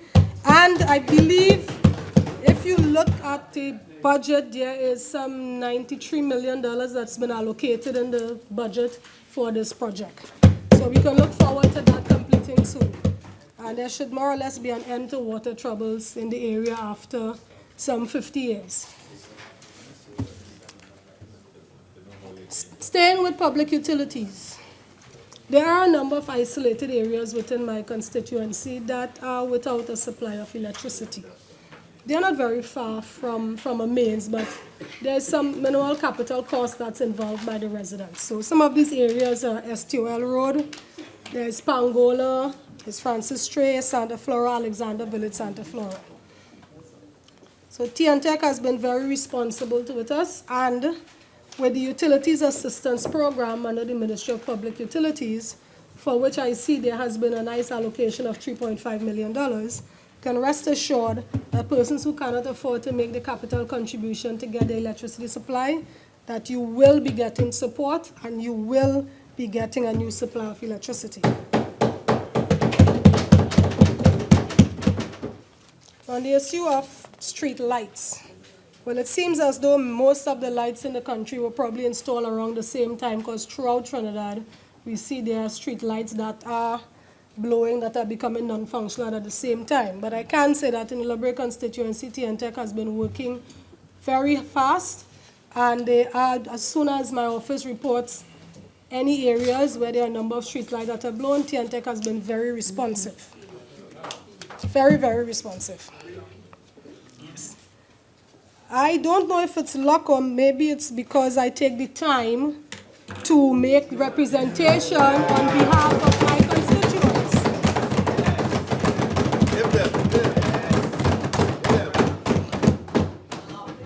I am sure if other members of parliament make that extra effort, drive around their constituencies, meet with their constituents, identify the problems that they have, go in.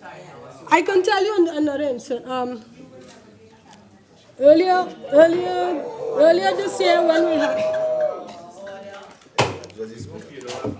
Madam Speaker, some of you may recall, we had one of our conversations with it at that point. Fortin had the pleasure of hosting the Prime Minister in a conversation at Point Fortin. And I had the pleasure of moderating that session. And I received a question that came from a viewer on TV, which was given to me on a piece of paper. And it was a woman called Sandra Singh who asked, when will the residents of Pangola Road get electricity? Now, I did not read that question out at the forum because I felt this was something that I could deal with quietly without bringing it to the national attention. So following that meeting, I sent my team into Pangola Road to meet with the residents. But I didn't go in alone. I called TNTEC and asked them to send a representative with me. And we went into Pangola Road with TNTEC, and they took down all the information, they identified what is required, and I can rest assured that the residents of Pangola Road, who have not had electricity up to this point, TNTEC has become aware of their situation, and TNTEC is doing the necessary work that we will be able to finally bring electricity supply to the residents of Pangola Road.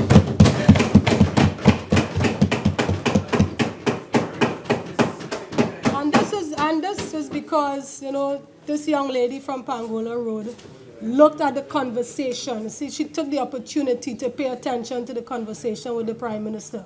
She followed our advice. She wasn't there present, but she did send in her question. So I want you all to know that when this government makes a commitment, when we are doing a show and we said the persons who are not present, you can send in your questions, rest assured that we do take note of it, we do take it seriously, because this is a caring government. Pay attention to the needs. So even if you don't get a personal response right away, rest assured that someone take note of your concern and it is being addressed. Caring government. Yes. And on that note, with all the support, this wealth of support that Liberia constituency has been getting from WASA and TNTEC, I really have to thank the Minister of Public Utilities, Senator the Honorable Robert Lee Hunt.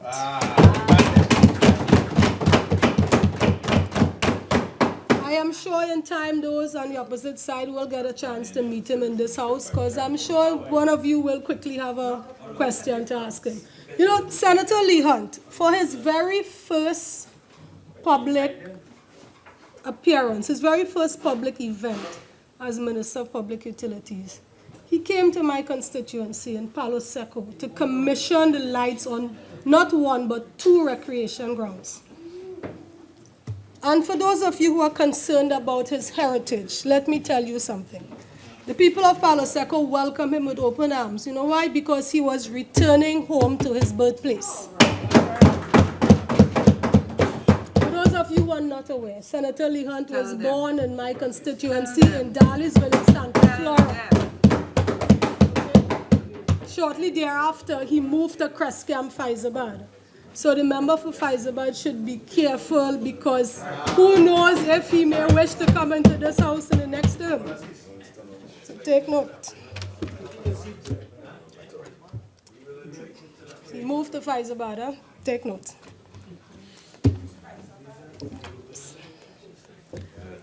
Notice given. Madam Speaker. Honorable original speaking time is now spent. You're entitled to 10 more minutes if you wish. Please proceed.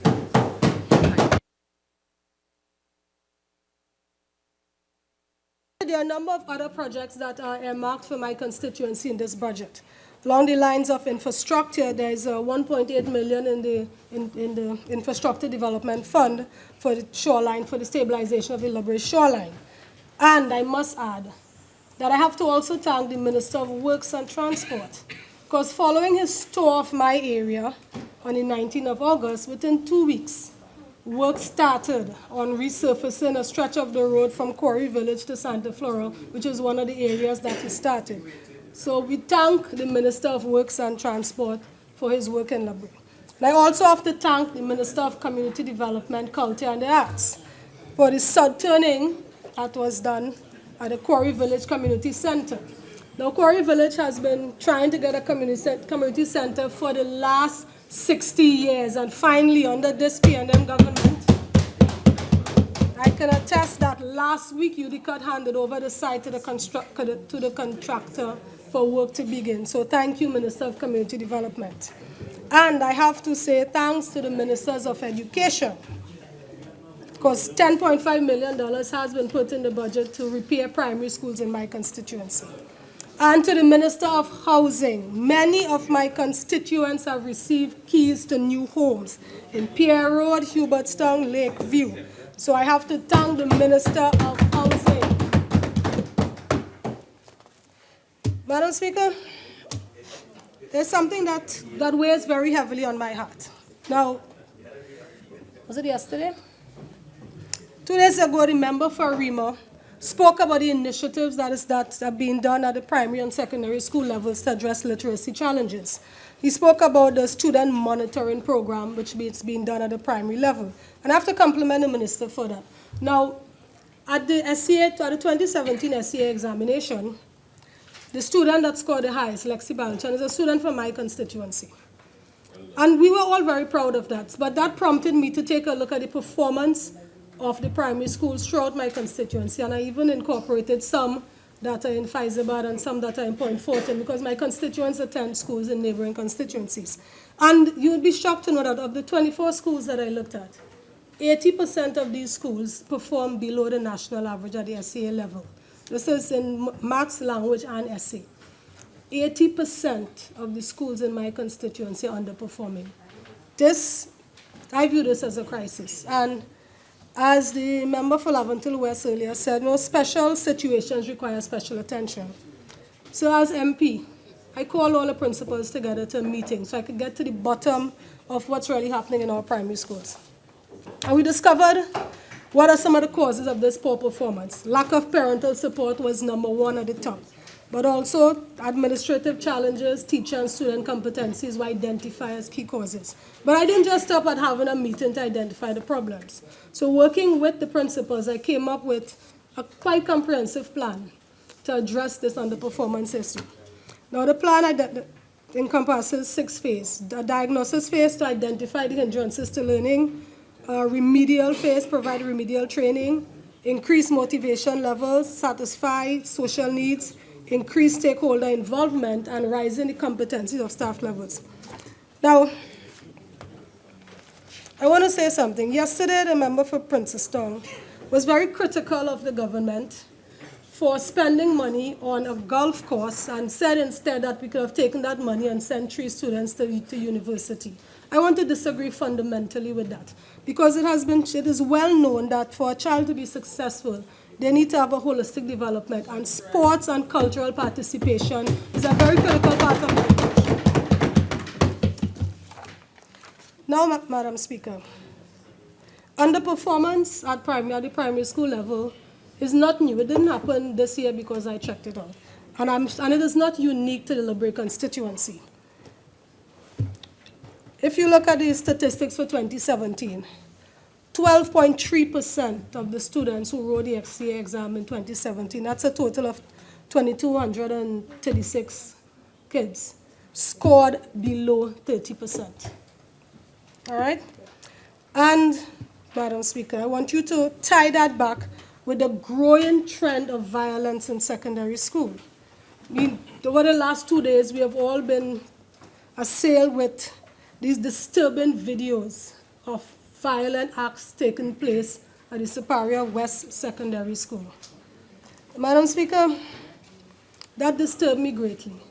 Now, the school is in the constituency of the member for Faizabad, but many of my constituents, their kids attend that school.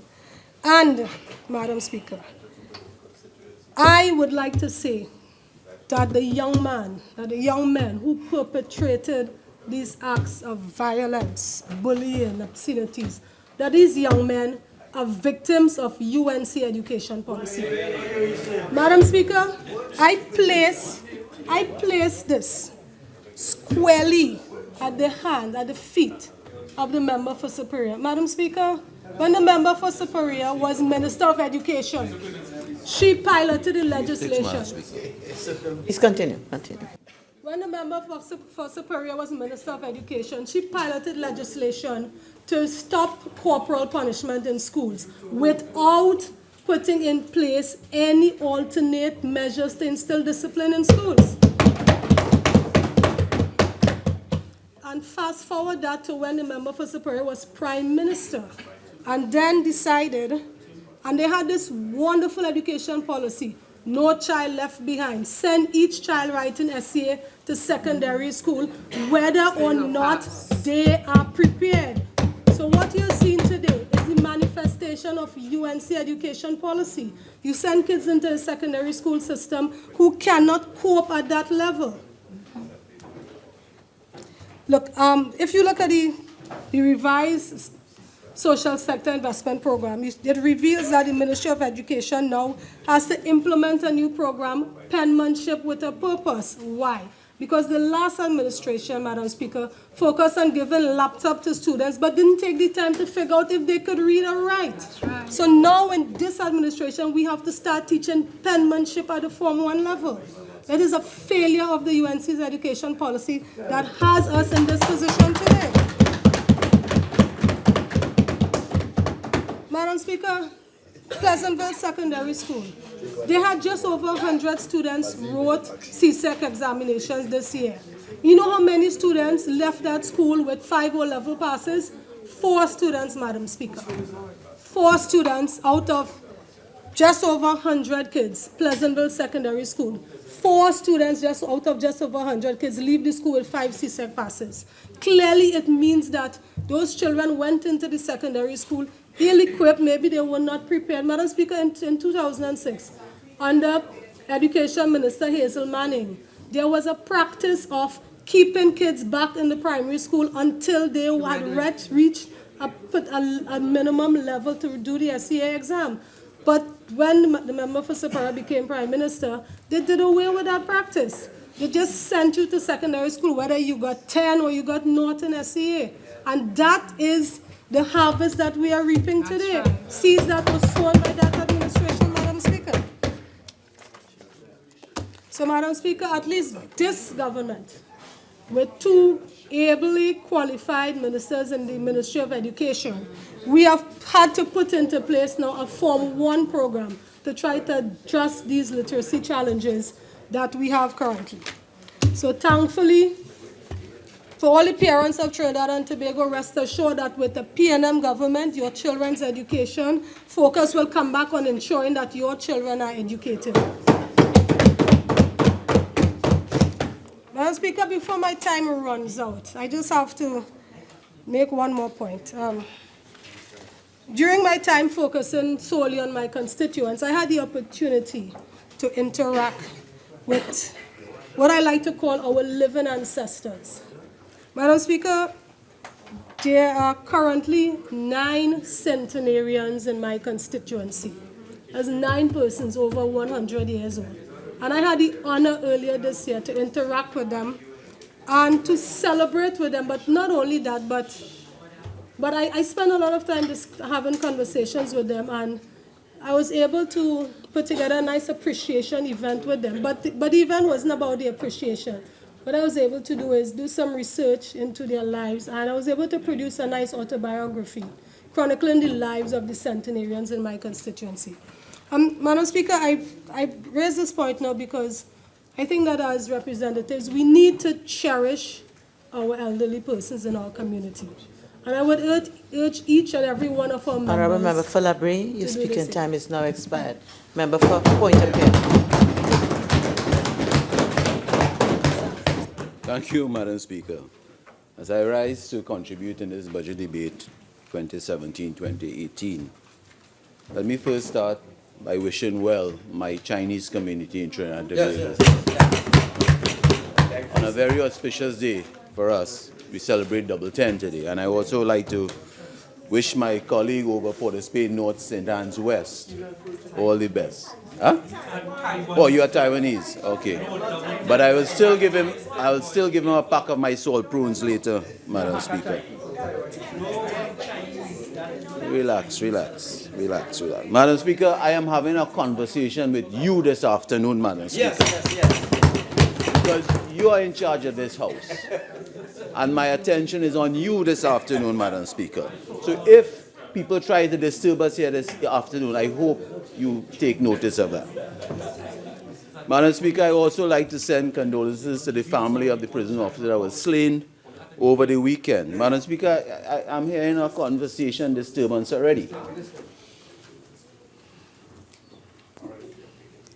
Member for point of order, please proceed. Thank you, Madam Speaker. I know they don't like us to talk, Madam Speaker. Madam Speaker, I also like to congratulate the opposition leader, Member of Parliament Siparia, SC, for a fantastic, brilliant response to the budget of 2017-2018. And also, I would like to also congratulate all my MPs on this side. And we heard a visionary performance and response by Dr. Bhoendradatt Tewarie, the Member of Parliament for Kami Central.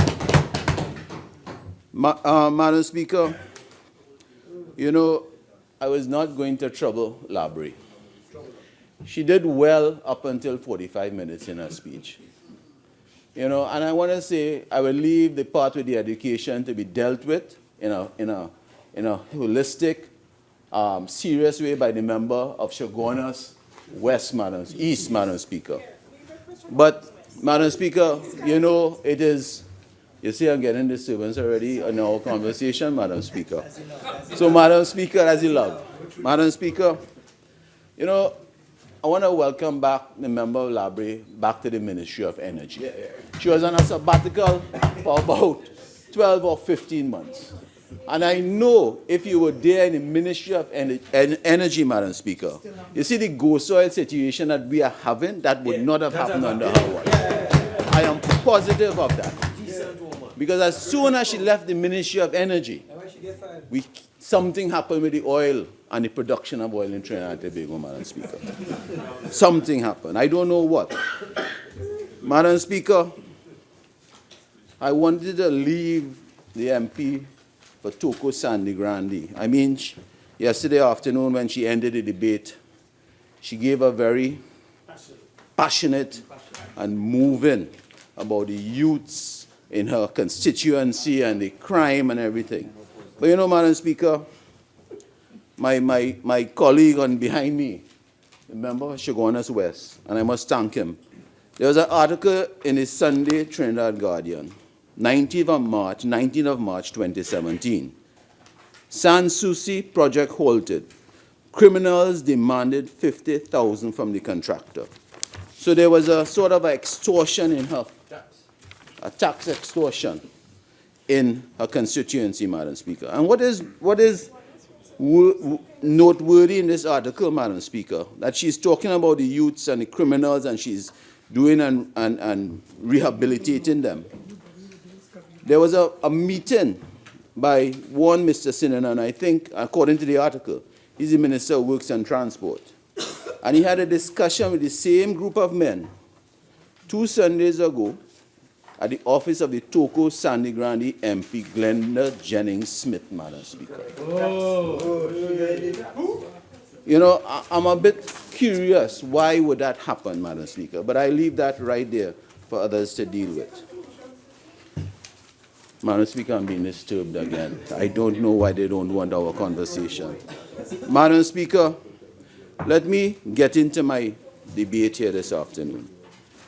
And you know, you must go back when this government came in to run this country, Madam Speaker. In his first budget presentation, the Minister of Finance called his budget statement of 2016 Restoring Confidence and Rebuilding Trust. Let us do this together. Presented by the Honorable Colm Inbert, Minister of Finance, October the 5th, 2015. In that budget presentation, Madam Speaker, and I just give some 3 sets of numbers here. In his 2015-2016 budget, he budgeted a deficit of $2.8 billion, Madam Speaker. Do you know what that deficit ended in 2016? That deficit ended at $7.9 billion, Madam Speaker. $5.1 billion over the projected budgeted amount, Madam Speaker. In his second year, Madam Speaker, he tagged his budget statement, Shaping a Brighter Future, a blueprint for transformation and growth, Madam Speaker. Presented September 30th, 2016 by the Minister of Finance. In that budget document, Madam Speaker, he budgeted a $6.0 billion deficit, Madam Speaker. Do you know what was the actual figure and counting as we speak today? Over $12.6 billion, Madam Speaker. And they want us to say that is performance, Madam Speaker. They want to tell this country that is performance, Madam Speaker. Madam Speaker, in his 2017-2018 budget statement, he tagged it Changing the Paradigm, presented on October the 2nd last week by the Honorable Colm Inbert, Minister of Finance. He projected a budget deficit of 4.76. Do you know on Friday, Madam Speaker, at a Belmont meeting that the PNM had, do you know what he said there, Madam Speaker? He said they would be in a deficit of $10 billion, Madam Speaker. So he came to this Parliament and talked about a budget deficit of 4.76. But on Friday past, he is projecting a budgeted deficit of $10.0 billion, man. So in 3 years, his deficits have been over the amount that he had budgeted, Madam Speaker. Now, running deficits in an economy sometimes is not bad, as we heard the member for Slav until tried to equate budget deficits with the American economy, Madam Speaker. But in this kind of situation that we are, and we have to judge their performance, and they have not been managing that budget deficit, Madam Speaker. So if you cannot manage $2.8 billion in your first year, 6.0 in your second year, and 4.76, this country, as the leader of the opposition, is really close to the precipice of going over, Madam Speaker. And we on this side have to put a stop to that. Madam Speaker, when you look at the and I'll come to his mid-year review, budget review 2017. Madam Speaker, the old people have a saying that you must be careful when you accuse persons of wrongdoing, because when you point one finger, there are four pointing back at you, Madam Speaker. This is a parable that I commend to this government. Madam Speaker, the sector that has been targeted the most by this government in this budget and is being asked to share and carry the country's burden is the gambling industry, Madam Speaker. But I wonder, Madam Speaker, if the government thought out this measure carefully before it sought to implement the proposed measures announced by the Minister of Finance. I say this, Madam Speaker, because while this government has noble intentions of seeking to regulate the gambling industry and those persons who fund this industry, the biggest gambler in this country is actually the entity that is seeking to control gambling. That is this government, Madam Speaker. The government is the biggest gambler in this country because with each passing day and with each budget presentation, it is clear to every right-thinking Trinidadian and Tobagonian that this government is gambling with the future of Trinidad and Tobago, Madam Speaker. And I want to agree with the government that the gambling must stop, and it must stop now, Madam Speaker. Because, Madam Speaker, this government is playing Russian roulette with the future of our country, Madam Speaker. And by the measures that this Minister of Finance have implemented, and while they want to stop the man in the street from earning a living, from playing playway and lotto, sometimes to make a living and put a bread on the table, I want to give the assurance, Madam Speaker, that it is the mission of the opposition, led by the Honorable Prime Minister, Honorable former Prime Minister, Kamala Persad-Bissessar, to stop this government from gambling with the future of our country and the future of our children and grandchildren, Madam Speaker. If they are not stopped, Madam Speaker, we will never be forgiven by the future generations. And we will fight this government to ensure that their future is secured, Madam Speaker. Madam Speaker, this government has accused the opposition of being unpatriotic and not caring for this country. Today, I will demonstrate that far from being patriots, this government are really plundering the resources of this country, Madam Speaker, and to ensure that it ends up in the bank accounts of their friends and financiers. This is their mission, Madam Speaker.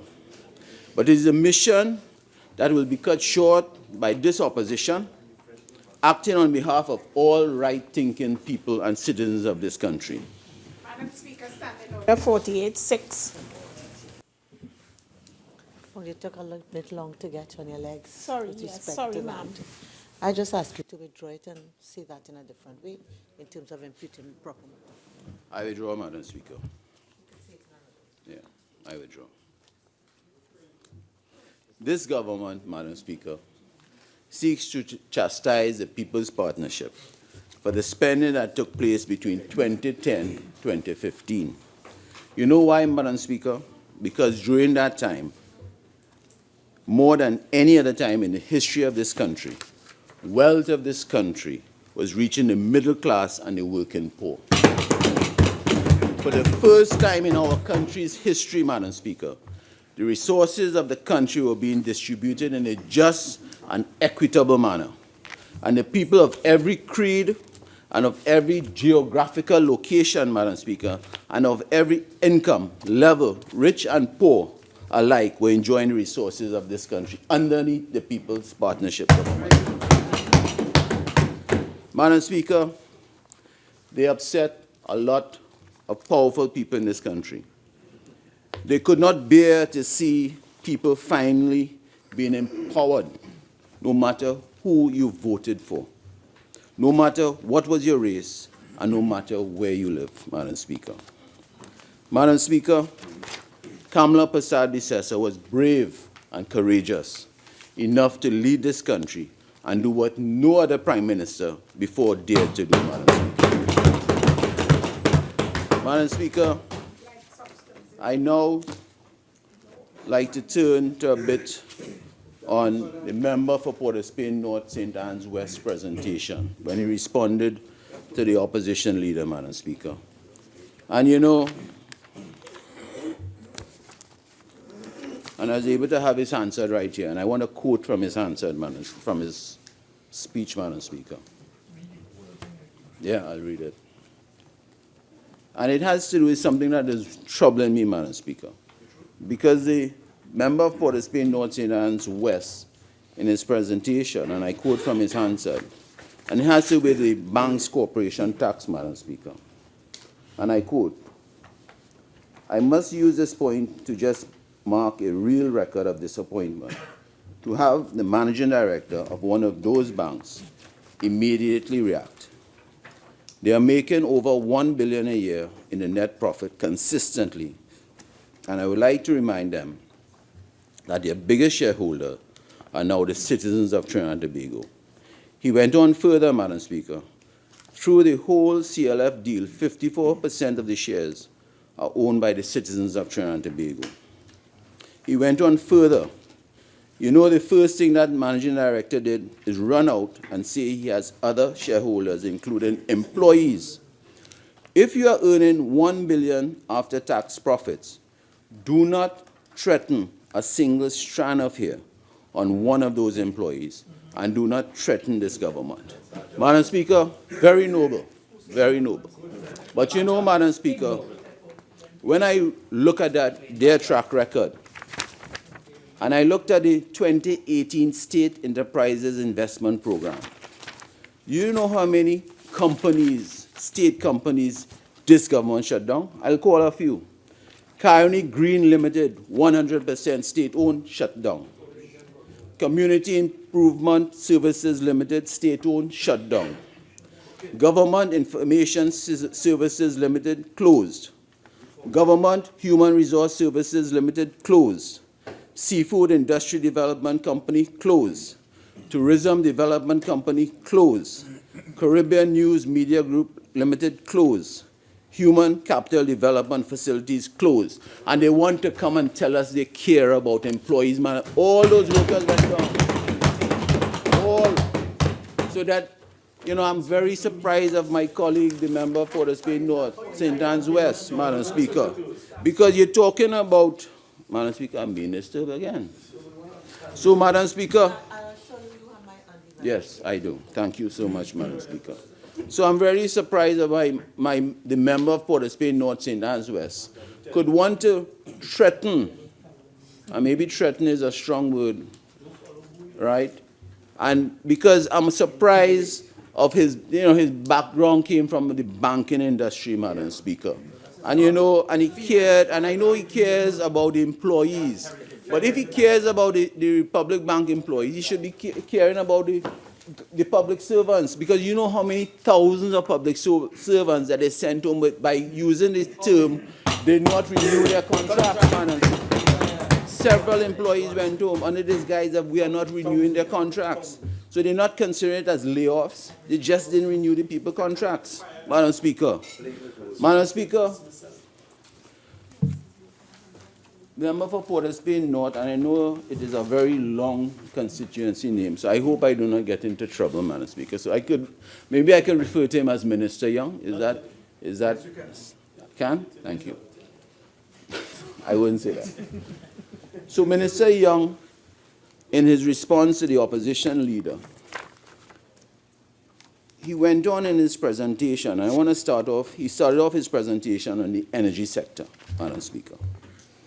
And he talked about the gas master plan, that he made weather on my opposition leader, that she miscalculated 24 months to 21 months, Madam Speaker. So I apologize on her behalf, Madam Speaker. But he talked about the gas master plan. When they came into power, they could not find the gas master plan. From my information, the gas master plan was completed in August 2015, the third week in August 2015. And if he had asked maybe the member for Labre, who was the Minister of Energy at the time, or even the Permanent Secretary, Mr. Lashley, he would have been able to get the gas master plan, Madam Speaker. Because he made weather about not receiving this gas master plan on time, Madam Speaker. So, again, I don't know, Member Labre, you could pass it on to them. So, Madam Speaker, he also went on to talk about maintenance. And this is very interesting. And I want to quote Minister Young properly, because on his presentation, early in his presentation, he used the word maintenance 8 times. And he was blaming as if the maintenance issue that happened between 2010 and 2015 was the fault of the past Minister of Energy, Kevin Ramnarine. I want to tell them, and I want to tell this country, the best Minister of Energy that this country has ever seen was the past Minister, Kevin Ramnarine. Because you see, they kept calling his name. So why do you keep calling his name? You know, so they're obsessed with him, Madam Speaker. Well, Madam Speaker, Minister Young went on to talk about maintenance and blaming it on this side. And he made further weather again about the opposition leader talking about maintenance. And then he went into a document. The document is called, and that he was referring to, the Public Accounts Enterprises Committee. And again, the chairman of that committee is our colleague, the Honorable Wade Mark, Senator Wade Mark, Madam Speaker. And it was as if, being the chairman of that committee, Senator Wade Mark, something was wrong with that. Because I heard in crosstalk the Minister of Finance say, call Senator Wade Mark's name. He's the chairman. And then, so he used this document to talk about maintenance, Madam Speaker.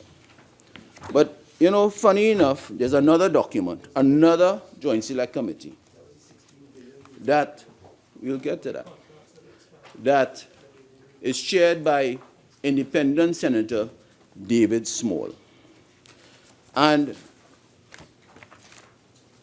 the date of this committee's report was in 9th of May 2016. The report that Minister Young referred to was April 19, 2017, 2 separate Joint Select Committees, Madam Speaker.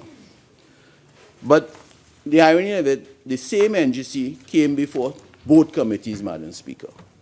So the Joint Select Committee, the chairman is the Independent Senator David Small.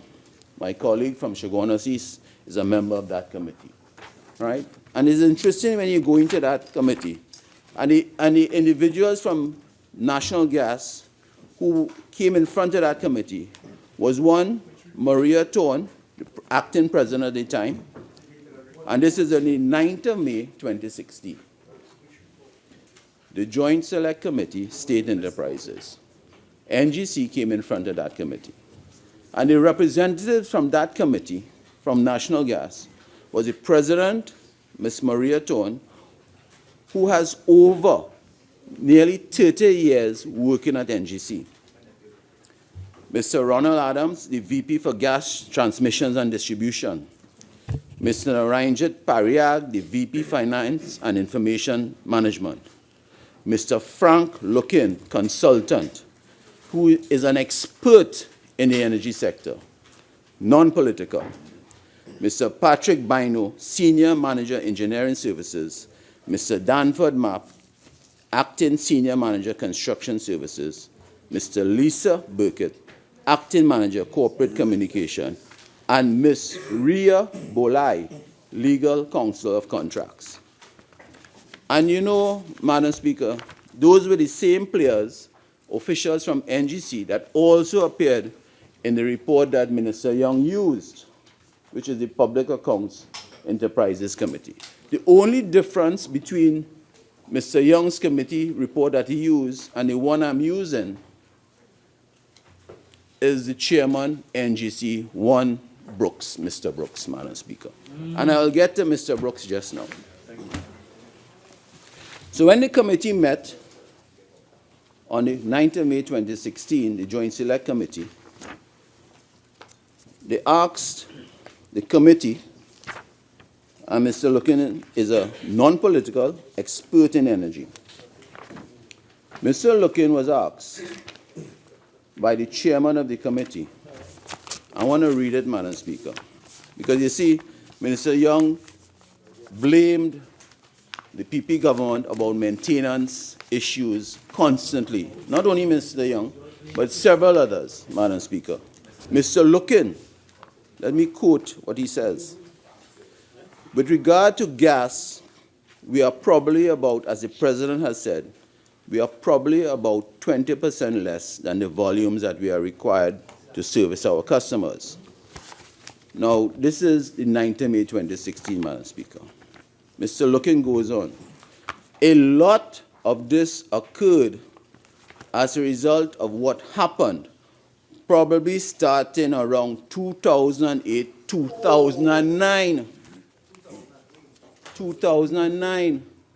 We came into government on May the 24th, 2010. So Mr. Lookin,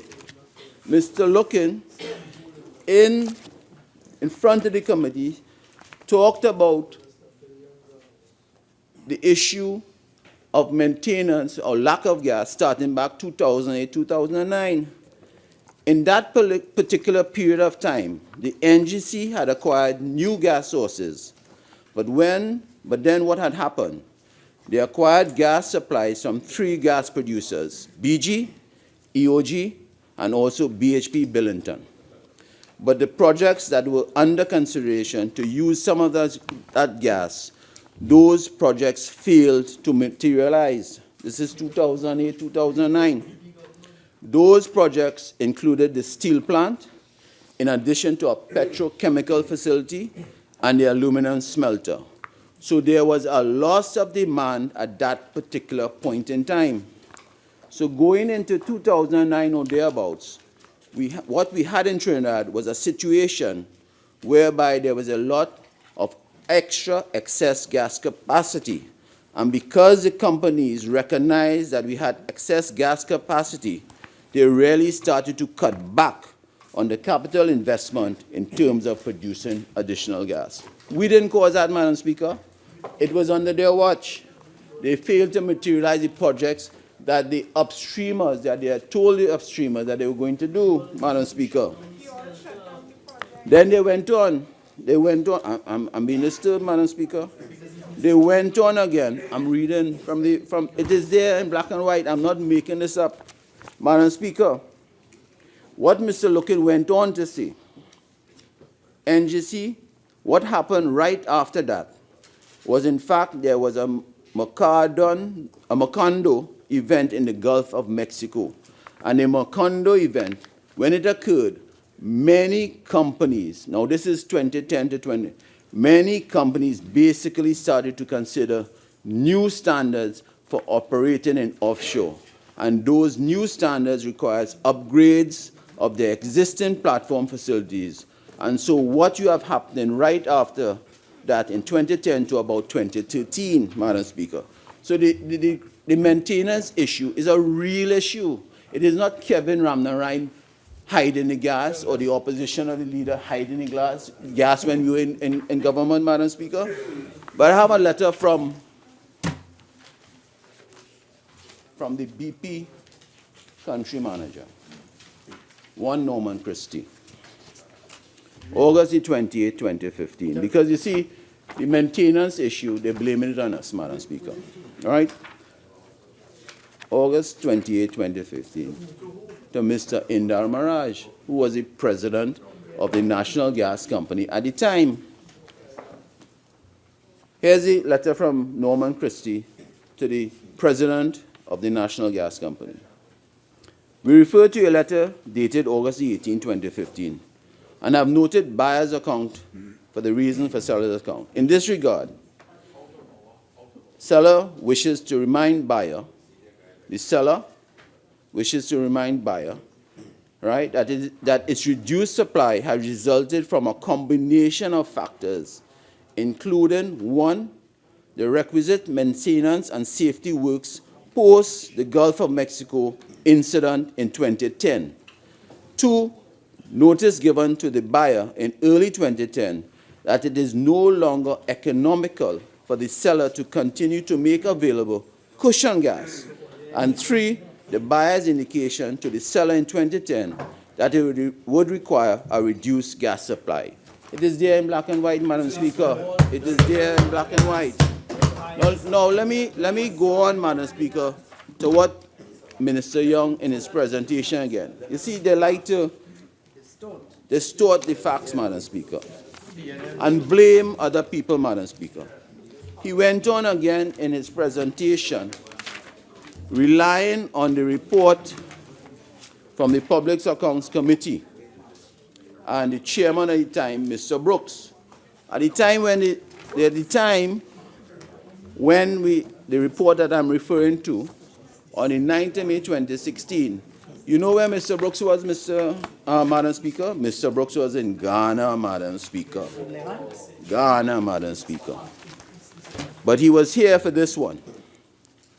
So, Minister Young, again, made weather about claims, Madam Speaker. And he's quoting Mr. Brooks. He's talking about claims that NGC has suffered because of the lack of gas caused by the PP government. That's what he's saying, huh, Mr. Brooks. Now, in this report, I want to remind Madam Speaker that the president of the company was here. The only person missing was Mr. Brooks. And when the question was asked about gas curtailment and claims, I want to read it for you, Madam Speaker. Mr. Karim, the honorable member for Shogunas East, is a member of that committee. He asked Mr. Lookin, Mr. Lookin, through the president, you indicated that there was a 20% decline in the supply of gas. As a result of maybe NGC's inability to fulfill its contractual obligation to its customers, have you been sued by any of those customers? And if so, which one or ones? Mr. Lookin says, could I ask the president, because the president has more details on that. Ms. Stone, who is the president of NGC at the time, who has been over 25 years working at NGC, Madam Speaker, non-political, head of legal, because she went in there as legal, good stock family in the legal fraternity, Madam Speaker. Ms. Stone responses, the short answer is no. We have not been sued by any of the customers, Madam Speaker.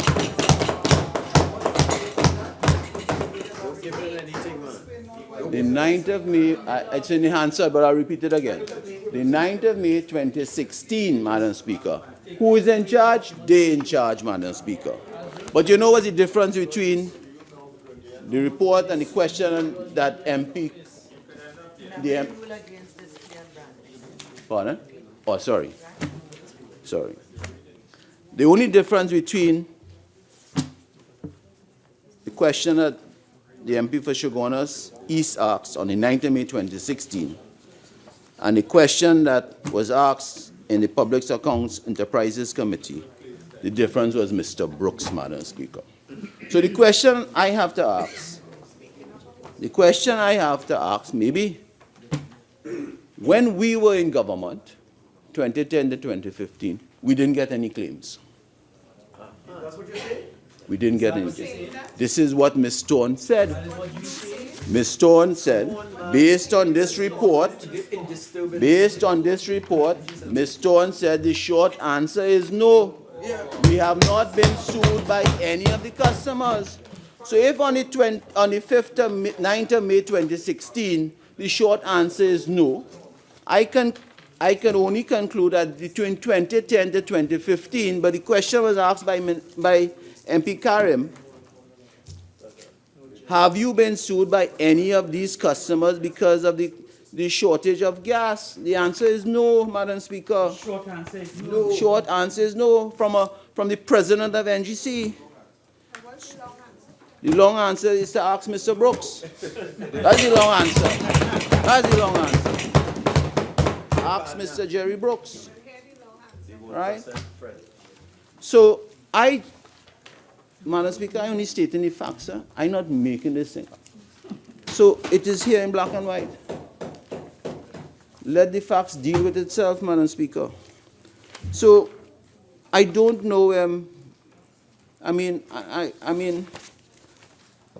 Minister Young is from good stock, Madam Speaker. Yeah, I know that. I know that.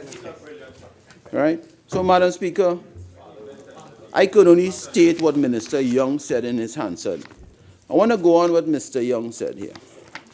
You see, Mr. Young has a penchant for Kevin Ramnarine. Jealous. And I mean that with all respect. In his response, he mentioned the name Dudley.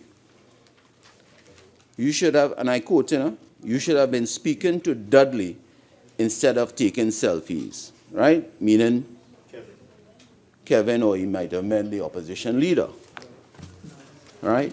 But I want to tell you something, Madam Speaker.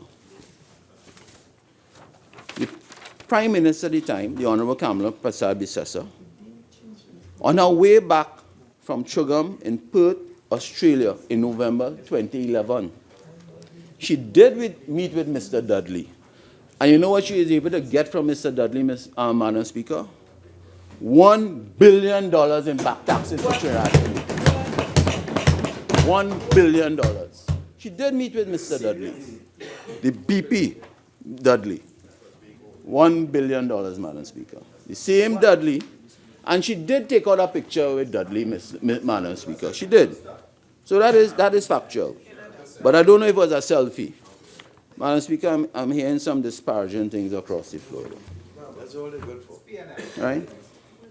I just talking the facts, Madam Speaker. I'm not making this thing up, Again, Minister Young went on.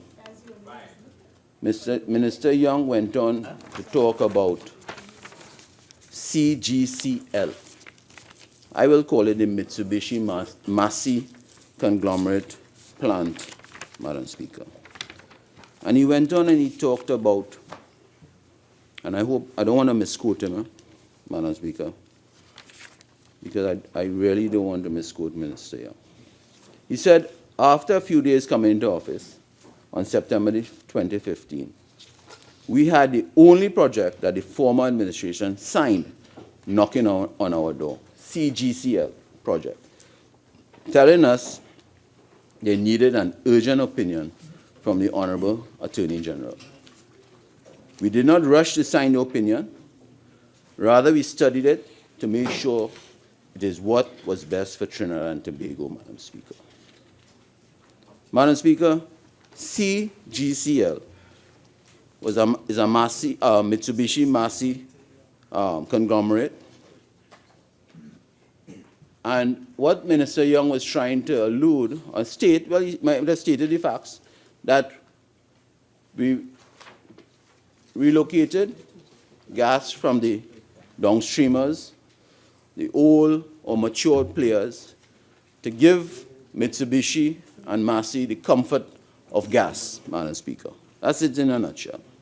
And it was very, the government of the day, the government would have been suffering claims and the billions of dollars, lawsuits from these downstreamers. So he jumped on a plane, and went to Japan. And when he became a samurai. And in 2 days' time, he turned around and came back home. And I remember, I think on his trip, and bear me. The honourable member, sorry, the honourable member, Minister Young. And this is in here, man. He jumped on a plane, and he went to Japan, and he had a 2-day turnaround, Madam Speaker. The honourable member, Minister Young. But Madam Speaker, this project is worth about $1 billion for the country of Trinidad and Tobago. And That's good money for Trinidad and Tobago. Even now, the country needs $1 billion US in FDIs. Hard currency, Madam Speaker. But I want to ask, you see, I want to go back to what the budget statement tagline is. Changing the paradigm. He's changing the paradigm. That's the budget speech. So I want to ask, changing the paradigm for me, Madam Speaker, is that they are doing things differently. So that Minister Young went and renegotiated his contract. Because you see, to have a contract of that sort of magnitude, of $1 billion US or thereabouts, just under $1 billion, and getting funding from JBIC and other institutions, JBIC had to have a comfort that the conglomerate that they're lending these funds for would have been able to get a supply of gas. Now, Minister Young is saying that what we did and how our contract and how we arranged it was wrong for the country. He has his views. This government has their views. And he jumped on a plane and he was able to renegotiate. Fantastic, Madam Speaker. What I would like, given that it's changing the paradigm, Madam Speaker, is for Minister Young or the government or the Minister of Energy come and tell us here in Parliament and the country what is this great new renegotiation contract of it. Because from what I understand, Madam Speaker, from what I understand, Madam Speaker, he did not give a clear. Who hasn't as yet spoken, will have an opportunity to join the debate in the next couple of days that we have. So I would like to hear a point of view. Please continue. Thank you, Madam Speaker. Quickly, Madam Speaker, I want to ask Minister Young or anyone on that side, this new arrangement, has it put further financial risk to NGC, Madam Speaker? That is what I want to ask. I want them to come here and tell us what is this new arrangement, Madam Speaker. Madam Speaker, I want to go on, and I don't want to spend too much time on Minister Young because I don't, I want to talk about the NGC dividend payment, Madam Speaker. Because again, Minister Young goes on about plundering NGC. NGC was started back in August 1975. I don't even think Minister Young was born yet, right? He's a young fellow, and I give him credit for that. I know this Attorney General would have been. I was born, but I was still in St. Mary's at the time, Madam Speaker. And when you listen to them on that side, if you feel that they own NGC, Madam Speaker, they get on as if they own it, they build it, they take their money. I want to tell them the founding father of this nation built NGC, Madam Speaker, Dr. Eric Williams. Right? That has nothing to do with PNM. That has nothing to do with PNM. That has nothing to do, right? Madam Speaker, but they talk that NGC is theirs. So, NGC, and we make no apologies on this side during 2010, 2015 for taking 12-point-something billion dollars out of NGC to, you know what, Madam Speaker? To give people schools, Madam Speaker. We gave them pension grants, Madam Speaker, hospital, health center, school meals, and the list goes on and on and on, Madam Speaker. So we make no apologies at that. But I want to tell, Madam Speaker, the hypocrisy of this side, on that side, Madam Speaker. Nice too. First, Minister Young came here. No, you see, it crosses, because listening to Minister Young, Madam Speaker, listen to Minister Young, when he was given his response, it sounded like he was doing a second budget, Madam Speaker. And I'll come to that just now. Madam Speaker, Minister Young and others, including the Minister of Finance, at the meeting in Belmont, talked about we came and changed the dividend policy in 2015, Madam Speaker. Colleagues, and you keep hearing that? In 2011, the state enterprises policy, dividend policy, and I will quote, I want to take my time and quote because I have to put this thing to bed. The government, GORTT, has agreed that the profitability of the enterprise, its liquidity, legal restriction, loan covenants, and the replacement cost of essential goods and capital goods are considered in determining the quantum of dividends that a company would be required to pay. State enterprises are also required to pay interim dividends based on semi-annual financial results. Actual distributions of profit are to be agreed with the Minister of Finance and appropriately disclosed in the financial statements. State enterprises with retained earnings in excess of working capital requirements may be required to pay a special dividend. So as far as the quantum of dividend, the percentage, it is silent. Not so, Dr. Bo? Silent. Madam Speaker, I want to show you, I want to refer. So this is a 2011 policy. Did not change in 2015. But on January the 18th, 2017, Wednesday, January the 18th, 2017, at the Hyatt Regency Hotel, the government of the Republic of Trinidad and Tobago, Ministry of Finance, Investment Division, held a seminar for State Boards and Corporate Governance Seminar 2017, Madam Speaker. And you know what jumped out at me? 2017? Dividend policy.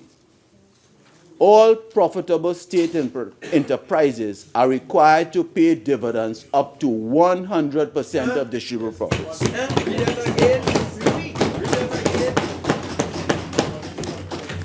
State Board Corporate Governance Seminar 2017, Wednesday, January the 18th, 2017, Hyatt Regency Hotel. You tell me. Dividend policy. First bullet point. All profitable state enterprises are required to pay dividends up to 100% of district. You know what that means, man? They want the 100%. They have put a policy in place where it was silent, in 2011. It was silent in 2011, Madam Speaker. Silent, they have now put 100%, Madam Speaker. I just stated. Honourable Member, your original speaking time Are you serious? is up. In fact, you're into extended time. Okay? Madam Speaker, I had a rush now. I had a rush. Madam Speaker, I now want to turn to state-owned enterprises. And I call it, this government, Madam Speaker, has made an issue to blame the People's Partnership for its spending. And this was a common theme for the first 25 minutes of the Minister of Finance presentation. It is as though this government is obsessed with the period 2010-2015. If you listen to this government, you would think Columbus just arrived on May 24, 2010 in this country. They practice review, mirror politics. Review, mirror politics. They are so obsessed with the past, that is why they could never take our country forward, Madam Speaker. They call themselves patriots.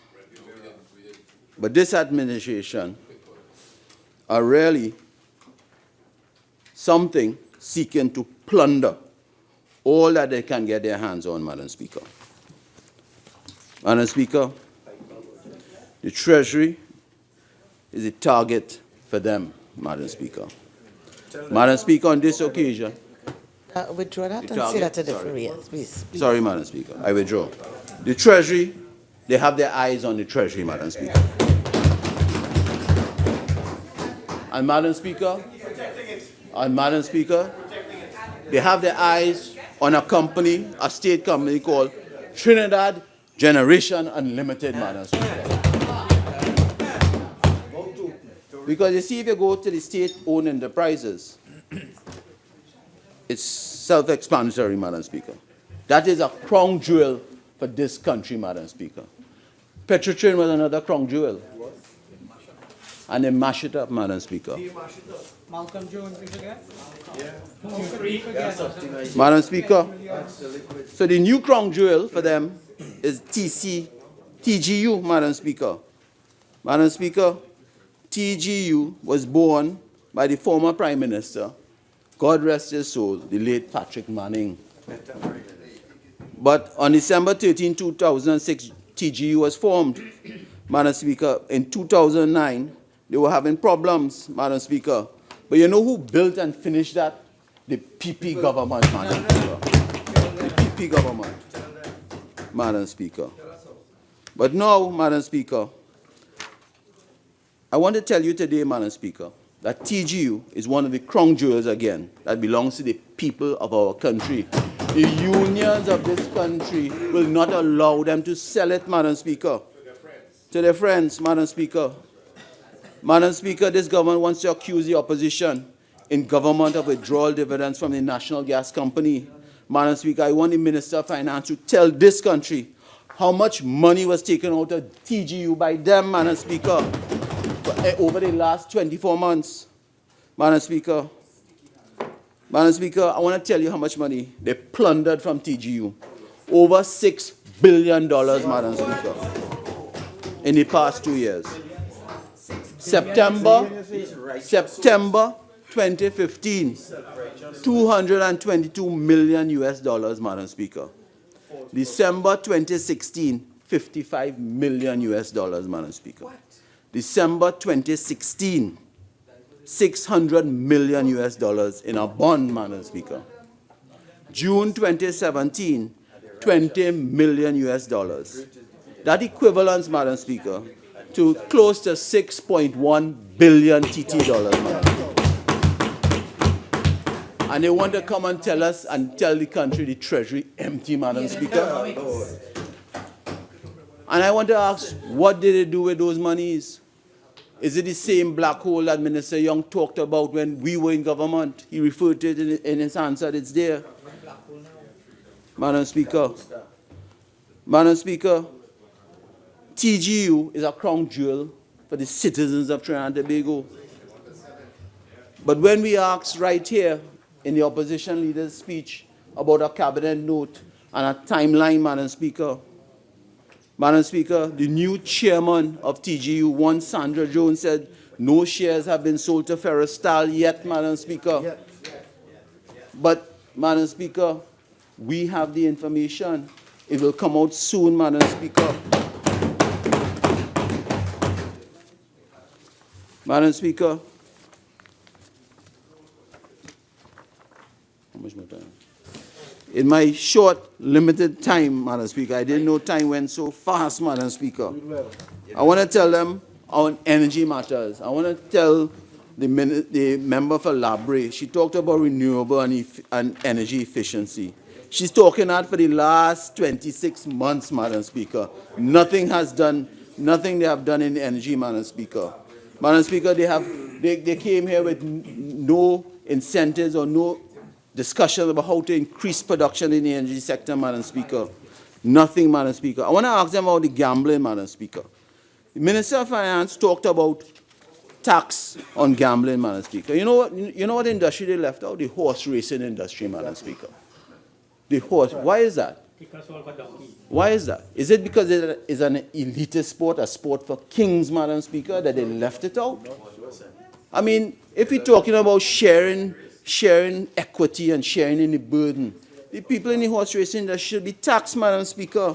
Why not, Madam Speaker? I want to talk about privatization and Petrotrin quickly, Madam Speaker. They have a chairman called a new chairman, Wilfred Espine. You know what's his specialty, Madam Speaker?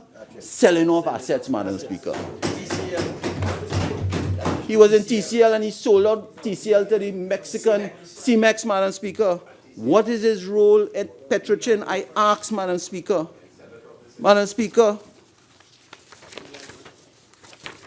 under manufacturing, Madam Speaker, I have a lot of friends in the manufacturing industry, Madam Speaker.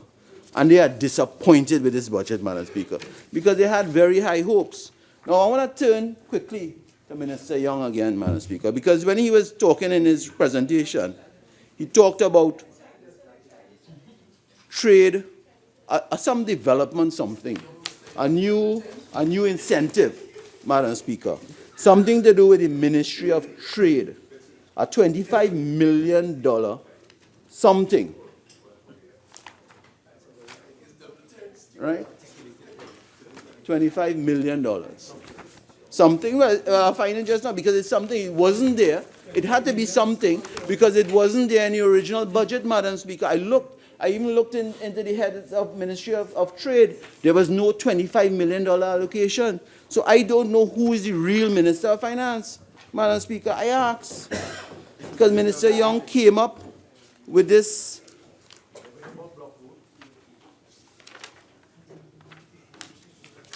Madam Speaker, look at there.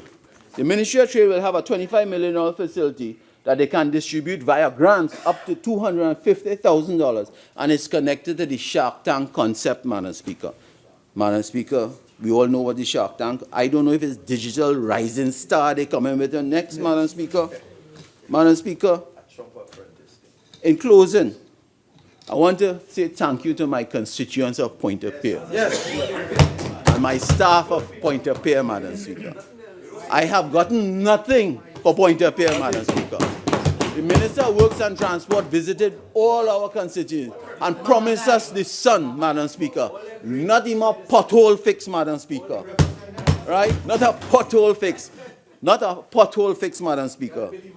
And after I gave the Minister of Works and Transport food that day, Madam Speaker, I fed him well. He didn't give the people of Pointe-a-Pierre nothing. The chairman of WASA lives in my constituency. He drives through Hermitage Main Road. He even all called me and tell me his car is taking a beating by that road, Madam Speaker. So I'm imploring the Minister of Works and Transport to fix the Hermitage Main Road, to give us infrastructure in Pointe-a-Pierre, because I listened to Labre. She seemed to have gotten everything, Madam Speaker.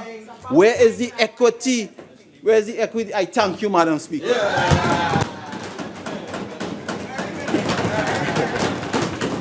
Member for Tunapuna.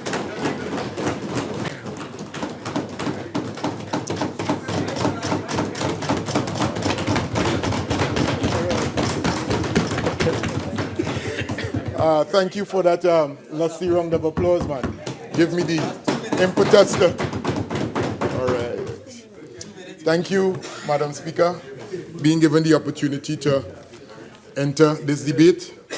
And just to ensure that I am covered, Standing Order 4410, with regards to reading with my speech, just in case of the members on the other side.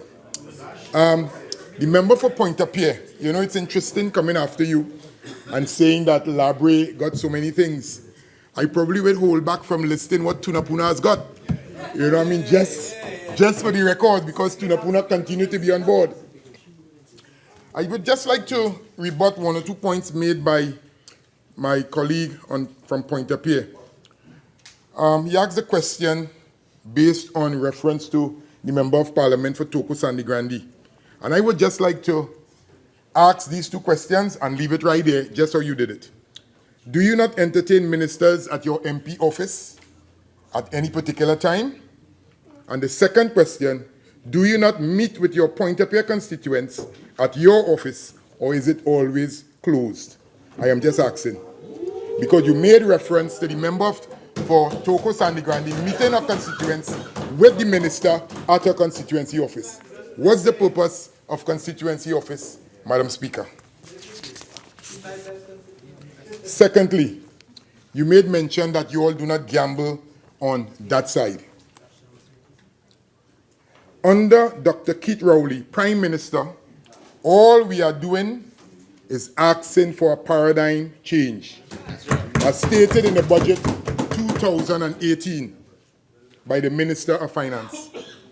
What this administration wants is for the gaming industry to either make it legal obligations or close up for the benefit of Trinidad and Tobago. We do not gamble on this side. All we would like them to do is to pay their taxation obligations.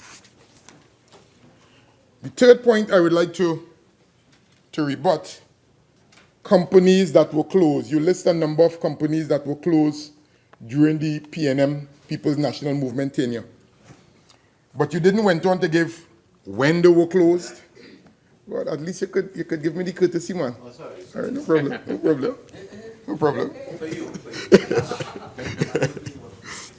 You know, you did not make mention of these companies that were closed, when they were closed. You gave no statistics as to why they were closed. You did not give any justifications as to why the People's National Administration would have closed these particular companies as listed. What were the overhead of these companies identified that they were closed? What were the budgetary incomes at the end of the financial years for these particular companies as to why they were closed? Those are questions, again, I'm sure that the Minister of Finance would entertain when he's winding up in the particular debate. You made mention of the National Gas Company and their gas arrangements. You made reference to CGCL and the Mitsubishi/Massey conglomerate. You made mention of TGU. You made mention of TCL and also Petrotrin. And you said, let the facts deal with itself. All I would say on that is that the Honorable Attorney General and also the Honorable Minister of Finance will deal with those facts when they enter the debate at a later stage, later this week. They will deal with the facts with regards to those particular companies. And very interestingly, you know, it's good to know that you have identified that the father of the nation was and is Dr. Eric Williams, the first Prime Minister of our country, Trinidad and Tobago. And he made the statement that Dr. Williams built the NGC. But what my learned member for Pointe-a-Pierre did not mention is that Dr. Eric Williams, the father of the nation, was the founding father also of the political party, the People's National Movement. The political leader of the People's National Movement. And added to that, NGC, the National Gas Company, belongs to the people of Trinidad and Tobago. And at this time, this People's National Movement Party, under the leadership of Dr. Keith Christopher Rowley, has the responsibility to govern NGC and its dividends at this time. And not plunder. Thank you, there, my colleague. Again, before I get into my presentation, the member for Pointe-a-Pierre, this PNM administration, under Dr. Keith Christopher Rowley, is protecting our country from your party taking charge of the Treasury. We are the defenders of democracy, and we need to defend you all from the particular thing. I will probably now move on to what I have prepared for us today. I would like to first extend sincere happy First People's National Holiday on Friday the 13th of October to all the First Peoples of Trinidad and Tobago, coming from on this side, coming from the constituent of Tunapuna, and all my other colleagues, to the First Peoples of Trinidad and Tobago on their holiday on Friday the 13th of October. And on a totally different note, I know my colleague from Labe mentioned about her centurions, but I don't have as much centurions as her, but I have my oldest constituent, which is Mrs. Edna Clark, who will be 107 years old on Monday the 16th of October 2017. Edna Clark from Fairley Street in Tunapuna, and I would just like to extend to her a happy, blessed birthday, and may God continue to bless her with added health and strength. Mrs. Edna Clark, a member from the Clark's Legacy in Tunapuna. Madam Speaker, congratulations are due to the Minister of Finance and the Minister of Planning and their teams for the preparation and presentation. Even the title, which is most appropriate, Changing the Paradigm, Putting the Economy on Sustainable Growth. Madam Speaker, in listening to the comments and contributions in this Honorable House and in the domain of the general public, one of the things that struck me was the manner in which the 2018 appropriation bill was being viewed and the express understanding of the purpose and positioning of the budget. It is in this regard that a definition of the 2018 appropriations bill / budget 2018 and its positioning is being put forward. Madam Speaker, it is generally accepted that a budget is an annual estimate of revenue and expenditure of an entity, whether it be a country, an organization, a family, or a person. However, Madam Speaker, it must be noted that the budget is a cycle event within a long or longer term framework whose boundaries are defined by the constraints of time, usually longer than a year, resource availability, the existing environmental conditions, the vision, the defined destination, and/or the desired outcome. Madam Speaker, Albert Einstein, the man who advanced the theory of relativity, please note aspects of this theory are still being proven today, stated, and I quote, "If we continue to do the same thing and expect different results, maybe we need to change, maybe we need to get checked." Madam Speaker, I know this is Mental Week. I was able to confirm that with my colleague, the Minister of Health, in Trinidad and Tobago. But I am certain no member of this Honorable House, Mental Health Week, thanks for the correction, Mental Health Week. But I am certain no member of this Honorable House would like to be numbered among this group of persons. Let's be thankful all to God. Madam Speaker, I recall that the Minister of Finance in his presentation of the 2017 budget mentioned the specific goal of bringing some stability to the economy of Trinidad and Tobago in turbulent times, and the prevailing conditions were one of major resource availability. Oil and gas revenue was suddenly reduced with little prospect of near-term resurgence to previous levels by the vagaries of world economics environmental conditions.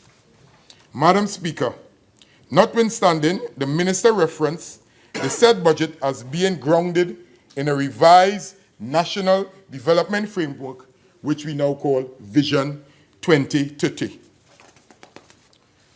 This PNM administration has always enunciated the primacy of the need for improved service delivery across all sectors of the society.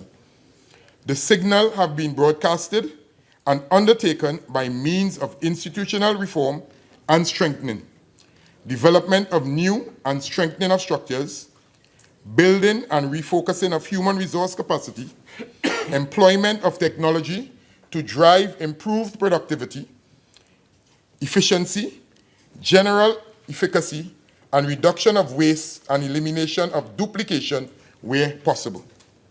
These are the non-tangibles, Madam Speaker, which will be evident in this paradigm shift or adjustment requested in the Minister of Finance 2018 budget presentation on October 2nd, 2017. A national budget, Madam Speaker, can be viewed as an isolated document or a mere statement of numbers and ministry allocations. Rather, a budget must be located in a particular context. If the prescriptions outlined and the policies articulated are to be understood. To do otherwise would be to miss the broader picture of government's intentions and to assume that, for all intents and purposes, there is no method to the perceived madness. Madam Speaker, the first task of the government in 2015 was to stabilize the economy. That was in free fall at the time. And Madam Speaker, that is what this Dr. Keith Rowley administration did over the last 2 years.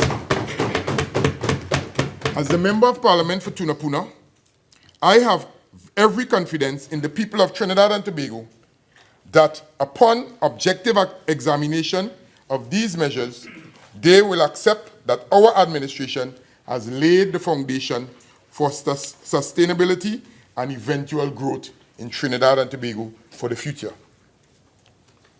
When we hear the word Quora, Madam Speaker, the majority of persons think Riverline.